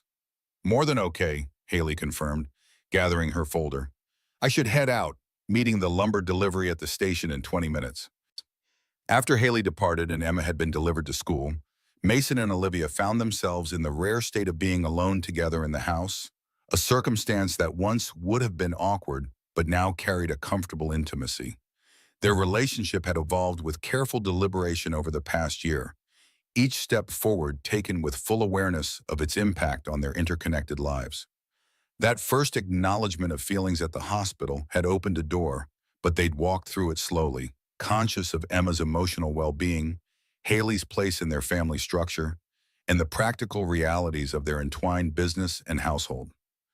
Private conversations on the porch after Emma's bedtime had gradually led to hands held under starlight, then to cautious kisses that carried the weight of second chances neither had expected to find. Mason watched Olivia now as she reviewed supply invoices at the kitchen table, sunlight illuminating the faint strands of gold in her hair. The sight still struck him with unexpected moments of gratitude for her steady presence, her pragmatic compassion, the way she'd helped build a foundation beneath his feet when he'd been in freefall. "You're staring," Olivia observed without looking up, though a small smile played at the corner of her mouth. Appreciating, Mason corrected, moving to refill their coffee cups. 1 year ago today, we were in that hospital room, wondering if we'd make it through the month. Olivia accepted the offered cup, her fingers brushing his in a deliberate gesture that had become their private language. And here we are, with a thriving business, a healthy daughter, and a home that actually keeps the rain out, most of the time. The qualifier acknowledged the farmhouse's persistent quirks. Despite their considerable improvements, the old structure still revealed new challenges with each season, a stubborn reminder that renovation was never truly complete, only ongoing. I received a letter yesterday. Mason pulled an envelope from his pocket, placing it on the table between them. From the bank in Seattle. Olivia set down her coffee, instantly alert to the significance. The one that foreclosed on your house? Mason nodded. They're finally clearing out abandoned personal property from their foreclosure inventory. There's a storage unit with some of our things, items that weren't worth selling at auction, but that they legally had to preserve. His throat tightened unexpectedly. Photos, papers, some of Rachel's personal items. Things I thought were gone forever. The possibility of reclaiming these tangible connections to his previous life stirred a complex mixture of emotions. Hope, apprehension, the recognition that he now viewed his past from the perspective of someone who had built something new rather than someone drowning in loss. When do they need you there? Olivia's practical question anchored him, as always. It's that weekend. I'd need to drive to Seattle Friday, handle the paperwork and retrieval Saturday, return Sunday. Mason hesitated, then voiced the thought that had kept him awake the previous night. I'd like you to come with me, and Emma. The request held layers of meaning beyond the practical assistance of having another adult on the long drive. It represented Mason's readiness to integrate his past and present, to return to Seattle not as a defeated man, but as someone who had found a different path forward, with people who had become essential to that journey. Are you sure? Olivia's question was gentle, her eyes searching his for confirmation. I'm sure. Mason reached across the table, taking her hand. Rachel will always be part of who I am, part of Emma's history, but you're part of our present and future. It feels right to acknowledge that openly, not keep these parts of our lives separated. Olivia's eyes softened with understanding. Then we'll go together. The Seattle trip materialized the following weekend, the three of them making the long drive north with a playlist of Emma's favorite songs and audiobooks. The city's familiar skyline evoked memories for Mason, but they arrived without the crushing weight of grief he'd anticipated. Instead, he found himself pointing out landmarks to Emma, sharing stories of her early years that included Rachel naturally, without the pain that had once made such recollections impossible. The storage facility was located in an industrial area south of downtown. As Mason completed paperwork in the office, Olivia and Emma waited in the car, giving him space for what might prove to be an emotionally challenging task. The facility manager led him to a small unit containing several labeled boxes, the administrative remnants of a life dismantled. Mason had expected to be overwhelmed, but as he sorted through the contents, he found himself able to approach the task with unexpected clarity. He set aside important documents and irreplaceable photos, selected a few items of Rachel's jewelry that had been deemed insufficient value for auction, but held sentimental importance for Emma's future. The wedding album, Emma's baby book, Rachel's journals. When he returned to the car with two modest boxes, Olivia studied his expression with quiet concern. You okay? I am. The realization surprised him with its simple truth. It feels like closing a circle somehow. These memories deserve to be preserved, but they don't define our future anymore. They spent the afternoon showing Emma places from her early childhood, the park where she'd taken her first steps, the waterfront where they'd fed seagulls on Sunday mornings. At Emma's request, they visited Rachel's grave, a place Mason had not returned to since the funeral. Standing there with Emma's small hand in his and Olivia's steady presence beside them, Mason felt an unexpected sense of peace, as if Rachel herself might approve of the family that had formed in her absence, might be glad that her husband and daughter had found love and stability again. That evening, at Emma's insistence, they looked through the photo albums together in their hotel room. Each image sparked questions from Emma, inviting stories that Mason found himself able to share without the crushing grief that had once accompanied them. Olivia listened, occasionally asking gentle questions that helped Emma connect these fragments of her past to her present understanding. Was Mommy funny? Emma asked, studying a photo of Rachel laughing by a Christmas tree. The funniest, Mason confirmed, memories warming his voice. She loved practical jokes. Once she wrapped everything in our refrigerator in gift paper, every single egg, every cheese slice, just to make me laugh after a tough week at work. Emma giggled at the image, then grew thoughtful. I think she would like Olivia, she declared with a child's certainty. Because Olivia makes us laugh too, just in a different way. The simple observation hung in the air, profound in its innocence. Mason's eyes met Olivia's over Emma's head, a world of unspoken emotion passing between them. Later, after Emma had fallen asleep, they stood by the hotel window overlooking the city lights. Mason's arm circled Olivia's waist, drawing her closer in the darkness.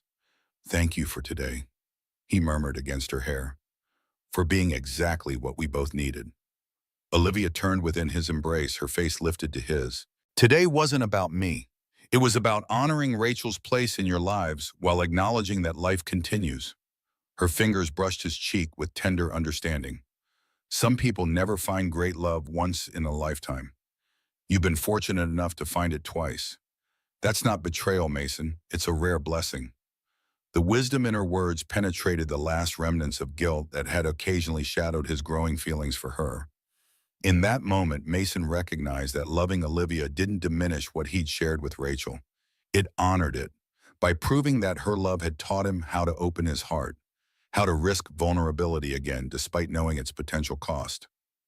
Their return to Riverdale carried the subtle shift of barriers dissolved, past and present no longer segregated, but woven together into a more complete tapestry. The photos and mementos found places throughout the farmhouse. Rachel's presence acknowledged naturally alongside their current life, rather than preserved in a separate shrine of grief. Spring advanced towards summer, bringing longer days filled with work on the train station project and weekend excursions to swimming holes and hiking trails. The farmhouse garden flourished under Haley's expert guidance and Emma's enthusiastic assistance. Second Chance Restoration hired its first 2 employees, local craftsmen who brought additional skills and capacity to handle the growing workload. Olivia's catering business expanded with the seasonal bounty, her weekend stall at the farmer's market becoming a community fixture known for inventive preparations of local ingredients. The additional income allowed them to gradually improve their quality of life, replacing the ancient farmhouse appliances, updating Emma's wardrobe as she grew, establishing the emergency fund that provided security against future medical crises. One particularly humid evening in late May, Mason returned from the train station site to find Haley on the porch swing, her expression uncharacteristically pensive. He settled beside her, respecting the silence until she was ready to speak. Ethan asked me to dinner Saturday. She picked at a loose thread on her jeans, not meeting Mason's eyes. Not as friends discussing the educational display for the station, an actual date. Mason measured his response carefully, recognizing the significance of her sharing this development with him, rather than Olivia. Over the past year, his relationship with Haley had evolved beyond mentor-apprentice into a unique bond that resembled siblinghood in its comfortable understanding. Ethan seems like a good man, he offered neutrally. Respectful, intelligent, genuinely invested in his students. He is. Haley's confirmation came quickly, followed by a hesitation. It's just been Olivia and me for so long. Even after our mom died, we had each other. This feels like, I don't know, like I'm branching off somehow. The vulnerability in her admission touched Mason deeply. For all her practical competence and outward confidence, Haley rarely revealed her deeper uncertainties. Building new connections doesn't mean breaking existing ones. Mason's words emerged from his own journey of the past year. Your relationship with Olivia isn't diminished by exploring possibilities with Ethan. It just means your circle is expanding. Haley considered this, then smiled with genuine warmth. When did you get so wise, Parker? Learn from the best. Mason returned her smile, both of them knowing he meant the Wilson sisters and their resilient approach to life's challenges. So, Saturday dinner, want us to make ourselves scarce? Olivia's been talking about taking Emma to that new animated movie. That would be nice, actually. Haley's expression relaxed into gratitude. I've never really done this before. The dating thing. Between college and taking care of mom and then everything after, there wasn't exactly time. You'll figure it out. Mason bumped her shoulder lightly with his own, a gesture of easy affection that would have been unthinkable a year ago. And if he doesn't recognize how incredible you are, he doesn't deserve your time anyway. The following weeks brought a gentle evolution in household dynamics as Haley and Ethan's relationship developed with careful consideration of their interconnected lives. Emma was delighted to see her former teacher at weekend breakfasts, proudly showing off her growing collection of rocks and her progress in the garden. Olivia welcomed her sister's happiness while being mindful of allowing their relationship space to develop independently. June arrived with unseasonable storms that tested the farmhouse's renovations.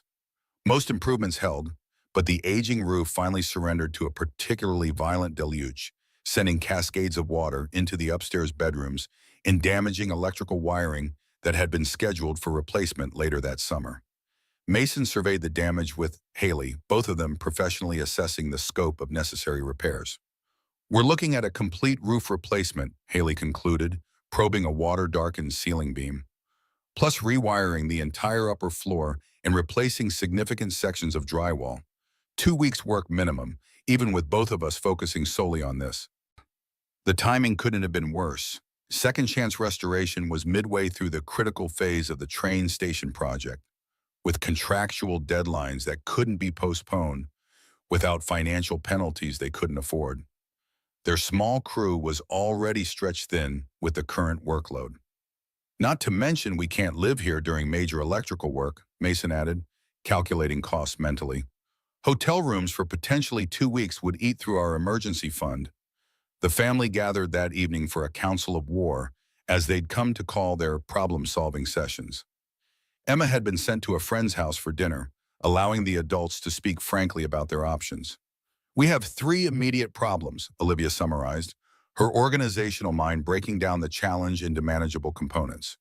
First, we need somewhere to live while repairs are underway. Second, we need to complete those repairs without jeopardizing the train station contract. Third, we need to finance all of this without depleting our safety net.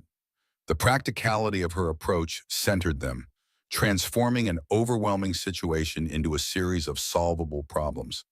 This had become their method, facing difficulties together, each contributing their particular strengths to find solutions. I saw a rental listing yesterday that might help with the first problem. Haley pulled out her phone, displaying a local real estate page. House in town, 3 bedrooms, available immediately. Owner is being transferred out of state for work and needs responsible tenants quickly. They reviewed the details.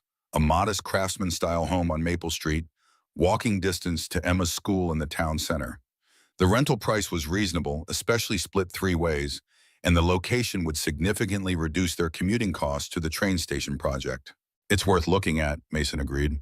For the second problem, I could talk to Miguel and Dave about working overtime on the train station while I focus on the farmhouse repairs. And I know someone who might help with the third issue. Olivia had been unusually quiet, considering options. Jeff Tanner mentioned last week that his nephew is a roofing contractor in Portland.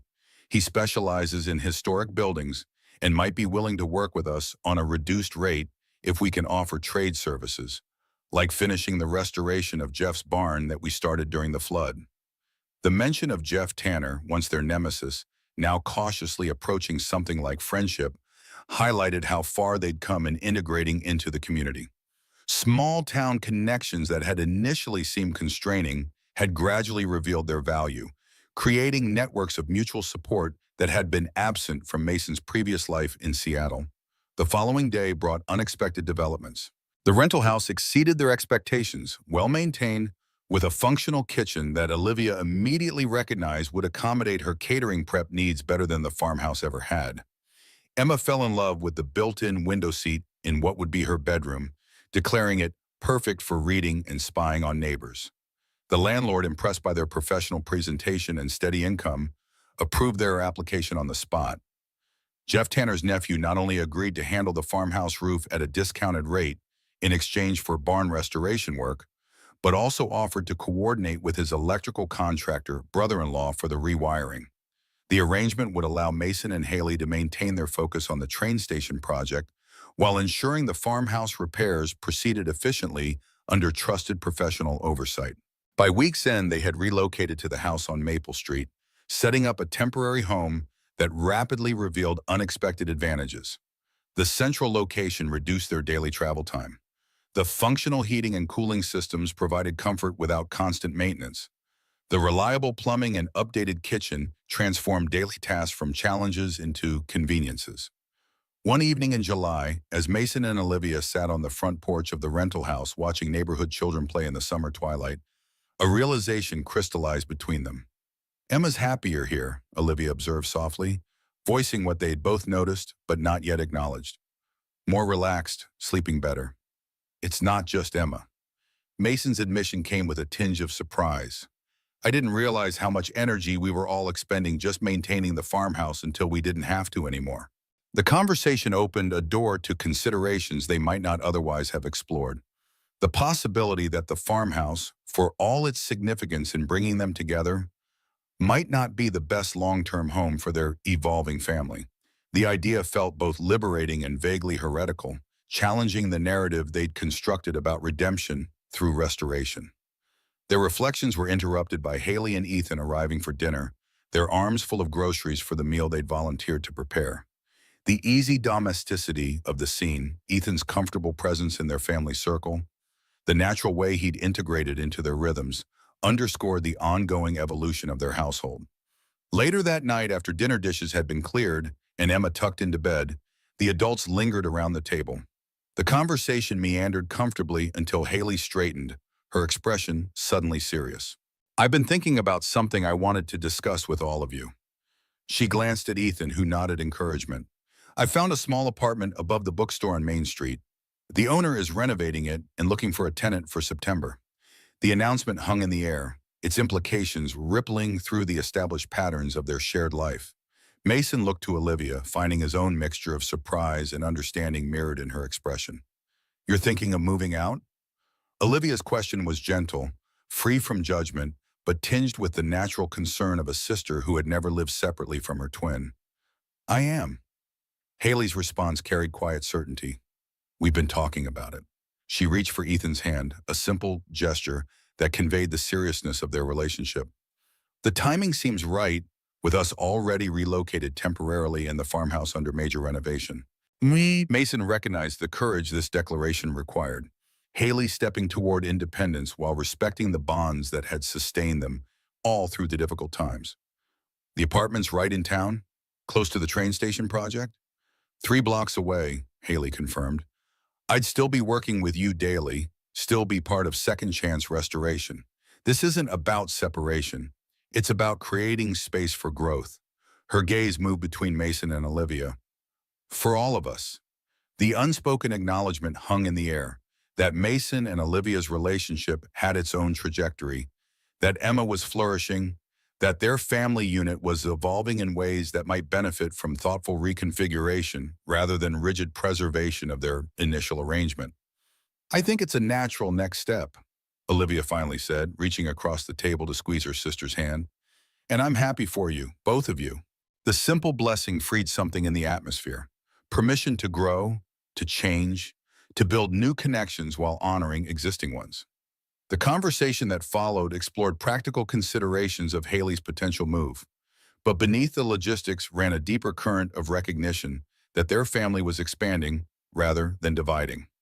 August brought the completion of the farmhouse repairs alongside significant progress on the train station project.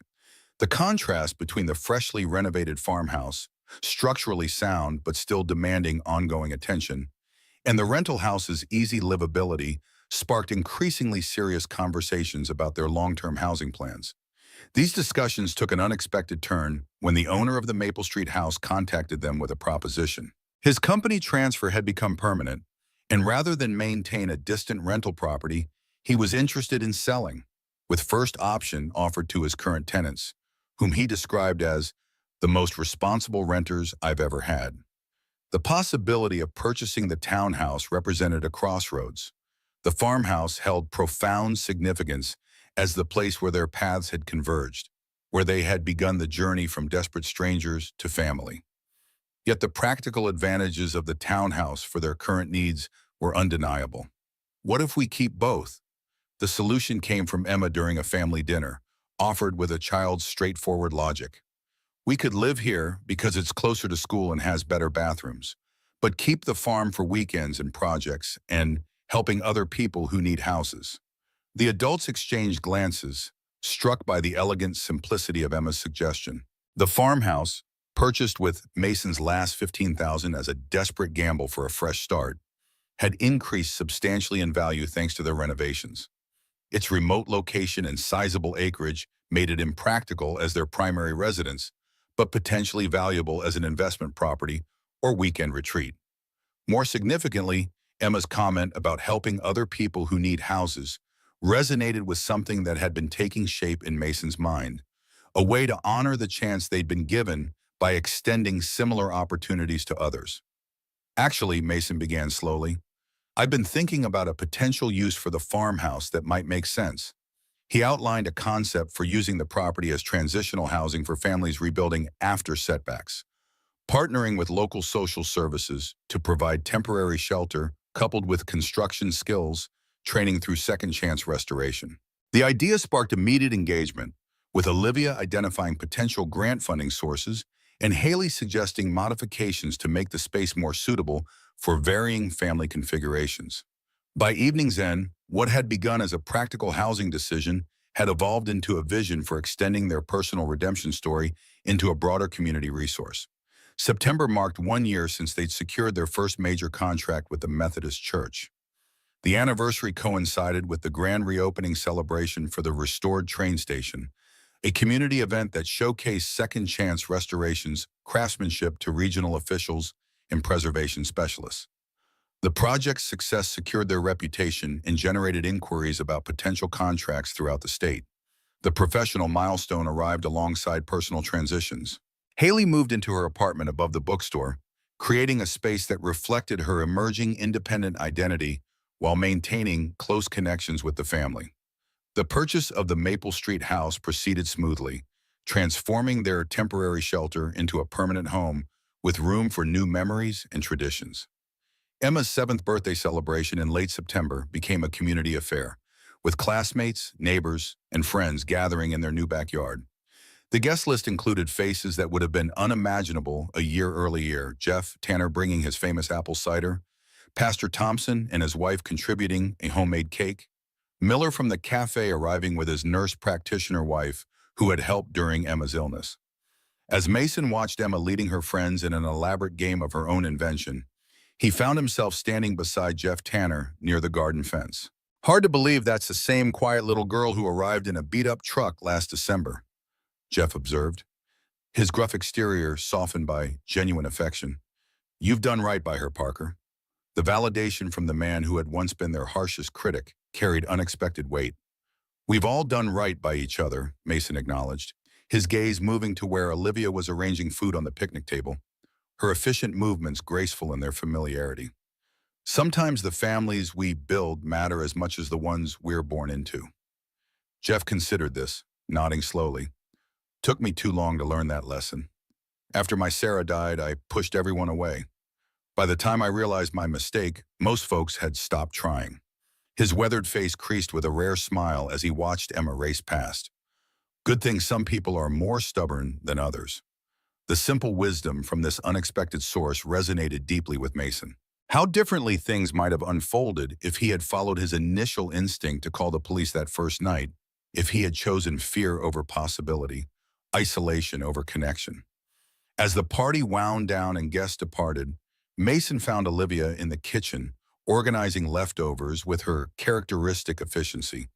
The moment felt right, ordinary yet significant, embedded in the daily rhythms that had become the foundation of their shared life.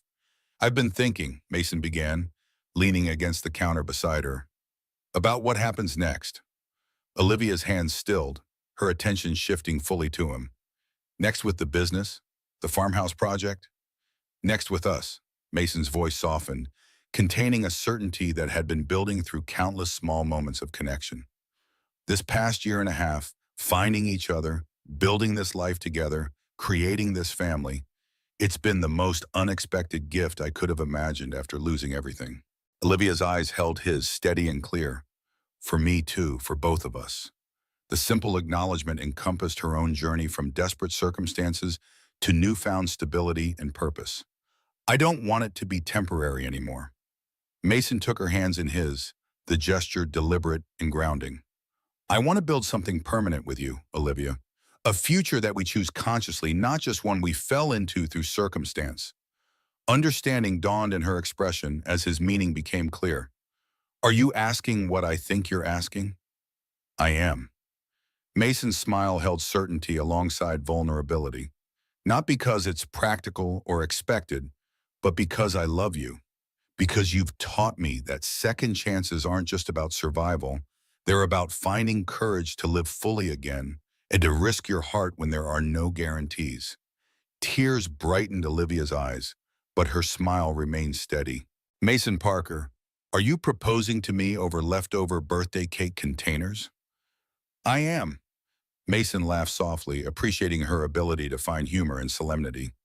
Though I did plan something more formal with Emma's help for next weekend. She's very invested in the ring selection process. She knows? Olivia's surprise was evident. She suggested it, actually. About a month ago, out of nowhere, Daddy, when are you going to marry Olivia so we can be a real forever family? Mason's recollection carried Emma's matter-of-fact delivery. Kids have a way of cutting through complications to what matters. They do indeed. Olivia stepped closer, her hands moving to frame his face with tender certainty. And for the record, my answer is yes, both to the official proposal next weekend and to this one right here among the birthday leftovers. Her eyes held his, serious despite her smile. I choose you, Mason. I choose Emma. I choose this life we've built together. The simplicity of her acceptance, free from qualification or doubt, washed through Mason with profound relief. This wasn't the passionate intensity of young love or the practical partnership of convenience. It was something deeper, a conscious choice between two people who had seen each other at their most vulnerable and still found reasons to believe in shared possibilities. October brought Emma's carefully planned official proposal, complete with a picnic at the creek where they'd first begun to acknowledge their feelings for each other. Emma's participation, presenting the ring box with solemn ceremony before dissolving into excited giggles, transformed what might have been a private moment between adults into a family covenant, a shared commitment to their collective future. The engagement announcement was met with warm support from those who had witnessed their journey. Haley and Ethan hosted a small celebration dinner at Haley's apartment, marking their evolution from desperate circumstances to chosen family with quiet joy. Community acceptance had grown alongside their integration into local life, with even the most traditional neighbors acknowledging the strength and stability their unconventional family had demonstrated. As wedding plans took shape for a simple December ceremony, marking 2 years since their paths had first crossed, the Farmhouse project evolved in parallel. Working with social services and a local nonprofit, they established a program for transitional housing coupled with construction skills training. The property that had once represented Mason's last desperate chance would become a similar opportunity for others facing their own crossroads. November brought an unexpected letter from the hospital where Emma had been treated for pneumonia. The facility's financial assistance program had received a substantial donation specifically designated to cover outstanding pediatric bills for uninsured families. Emma's account balance had been cleared in full, removing the final financial burden from that difficult period. The anonymous nature of the gift left them speculating about its source. Perhaps Sarah Miller pulling strings through her healthcare connections, or the church congregation expressing gratitude for the restoration work, or even Jeff Tanner's gruff generosity disguised through official channels.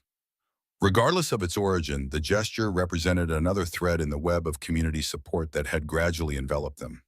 By early December, the farmhouse stood ready for its new purpose. Fresh paint, updated systems, and reconfigured spaces maintained its historical character while enhancing its functionality for future occupants. The property that had once been a last resort had been transformed into a deliberate sanctuary, a place of new beginnings intentionally preserved for others who might need what they had found there, second chances and unexpected family. The weekend before their wedding, Mason and Olivia brought Emma to visit the farmhouse one last time before its transition to the nonprofit program. Snow dusted the driveway much as it had that first December day, creating a visual echo that highlighted how profoundly circumstances had changed. Emma raced ahead, eager to show her father a snow fort she'd built with Haley during their last work weekend. Mason and Olivia followed more slowly, their hands linked as they approached the house where their story had begun. Strange to think we might never have met if you hadn't bought this place, if the twins hadn't needed somewhere to stay, if I hadn't decided to drive out that particular day, Mason mused, watching his breath form clouds in the cold air. I don't believe that. Olivia's certainty warmed her words despite the December chill. Some connections feel inevitable, don't they? As if they were always meant to find a way into being. Mason considered this perspective, so characteristic of Olivia's quiet faith in meaningful patterns behind apparent chaos. Like the universe conspired to bring together exactly the right broken pieces at exactly the right moment. Something like that. Olivia smiled, squeezing his hand. Though I prefer to think we had something to do with it too. The choices we made when it would have been easier to turn away, to protect ourselves instead of taking risks on each other. Their reflections were interrupted by Emma calling from the porch, waving them forward with eager impatience. They climbed the steps together, steps that had once creaked under Mason's weight as he approached unknown intruders, now solid and welcoming beneath their familiar feet. Inside, the transformation was both subtle and profound. The bones of the structure remained the same, but the space had been purged of desperation, infused instead with intentional hope. The fireplace where they had first faced each other across a gulf of suspicion now stood as the heart of a home designed to nurture new beginnings. Emma darted through rooms, chattering about memories associated with each space, learning to sand floors with Haley in the dining room, baking her first cookies with Olivia in the kitchen, building blanket forts with her father in what had been their first shared bedroom. Someone else gets to live here now, she asked, returning to where the adults stood in the main room. Someone who needs a house like we did? That's right, Mason confirmed, kneeling to her level. A family who's having a hard time like we were. They'll stay here while they figure things out, learn some building skills, and save money for their own place. Emma nodded seriously, processing this information. Will they know about us, about how we lived here first? They will. Olivia joined them, her hand resting lightly on Emma's shoulder. We've left something for three of them, actually. Want to see? They moved to the mantel, where a simple wooden box crafted by Haley rested. Inside lay an envelope containing a letter, their story distilled to its essence, along with the house key and a handwritten note. This key opened more than a door for us. May it do the same for you. The gesture wasn't about claiming credit or imposing their narrative. It was about extending a hand across time to unknown others who might stand where they had once stood, at the threshold between despair and possibility, needing only the courage to step forward. As they prepared to leave, Mason paused at the doorway, taking a final look at the space that had witnessed their transformation from desperate strangers to chosen family. The farmhouse had served its purpose in their journey, not as a final destination, but as a crucial way station, a place where broken foundations had been rebuilt into something strong enough to support whatever came next. Outside, snow had begun falling again, soft flakes catching in Olivia's hair as they walked to the car.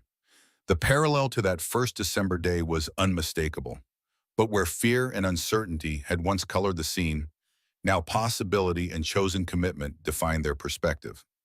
Ready to go home? Olivia asked, the question carrying layers of meaning beyond its simple words. Mason looked at Emma skipping ahead, at Olivia beside him, at the path they had forged together through circumstances none of them could have anticipated. More than ready, he answered, the words emerging as both acknowledgement of their journey and affirmation of their destination. Let's go home. 1 week later, they gathered at the Methodist Church, the site of their first major restoration project, and now the setting for another kind of restoration entirely. The December ceremony was simple but meaningful, attended by those who had witnessed and supported their unconventional path to finding each other. Emma served as flower girl, taking her responsibilities with characteristic seriousness, until the moment she spotted Haley in the front row, when her composure dissolved into excited waves. Haley stood as Olivia's maid of honor, her quiet pride in her sister's happiness evident in every gesture. Jeff Tanner occupied a place of honor in the front pew, his gruff exterior softened by unmistakable emotion. As Mason and Olivia exchanged vows, their words acknowledged both the unexpectedness of their connection and the deliberate choice to build upon it, recognizing that the strongest foundations often emerge from the willingness to begin again after loss, to risk vulnerability when experience counsels caution, to believe in possibilities beyond immediate evidence. The greatest gift isn't finding someone who never lets you fall, Olivia's voice carried clearly through the restored church acoustics. It's finding someone who helps you stand again when you do. You've been that for me, Mason, not a rescuer, but a partner in rebuilding. When I bought that farmhouse, Mason responded, his eyes holding hers with steady certainty, I thought I was purchasing a chance to start over. A foundation for Emma after we'd lost everything. I never imagined I was really buying the opportunity to find a new definition of home. One built not from lumber and nails, but from courage and trust and second chances. Their hands joined as they completed their promises, the simple gold bands exchanged as tangible symbols of intangible commitment. As the ceremony concluded and they turned to face their gathered community as husband and wife, Mason felt the fullness of the journey that had brought them to this moment. The desperate decisions, unexpected connections, and gradual transformations that had constructed not just a house or a business, but a family formed from chosen bonds. Outside, snow fell softly on the gathered well-wishers, echoing that first winter day, when smoke rising from an abandoned chimney had signaled the presence of strangers who would become essential. The gentle precipitation seemed a fitting backdrop for their celebration, nature's reminder that some endings are merely beginnings in disguise, that renewal follows even the most barren seasons, that hope persists in finding new forms when old patterns fall away. Emma darted through the crowd, trailing ribbons from her flower basket, her laughter bright in the winter air, the sound of a child secure in the knowledge of being deeply loved, not despite life's disruptions, but through them. Watching her, Mason felt a profound gratitude for the unexpected path that had led them here, not the life he had planned, but the one that had found them nonetheless, built from broken pieces reassembled into something stronger at the mended places. As they moved toward the future they had chosen together, Mason reflected on the truth that had emerged from their shared journey. Sometimes the homes that save us aren't the ones we sought, but the ones we have the courage to recognize when they appear unexpectedly before us. Smoke rising from a chimney on a cold December day, inviting us to open the door and discover who waits on the other side.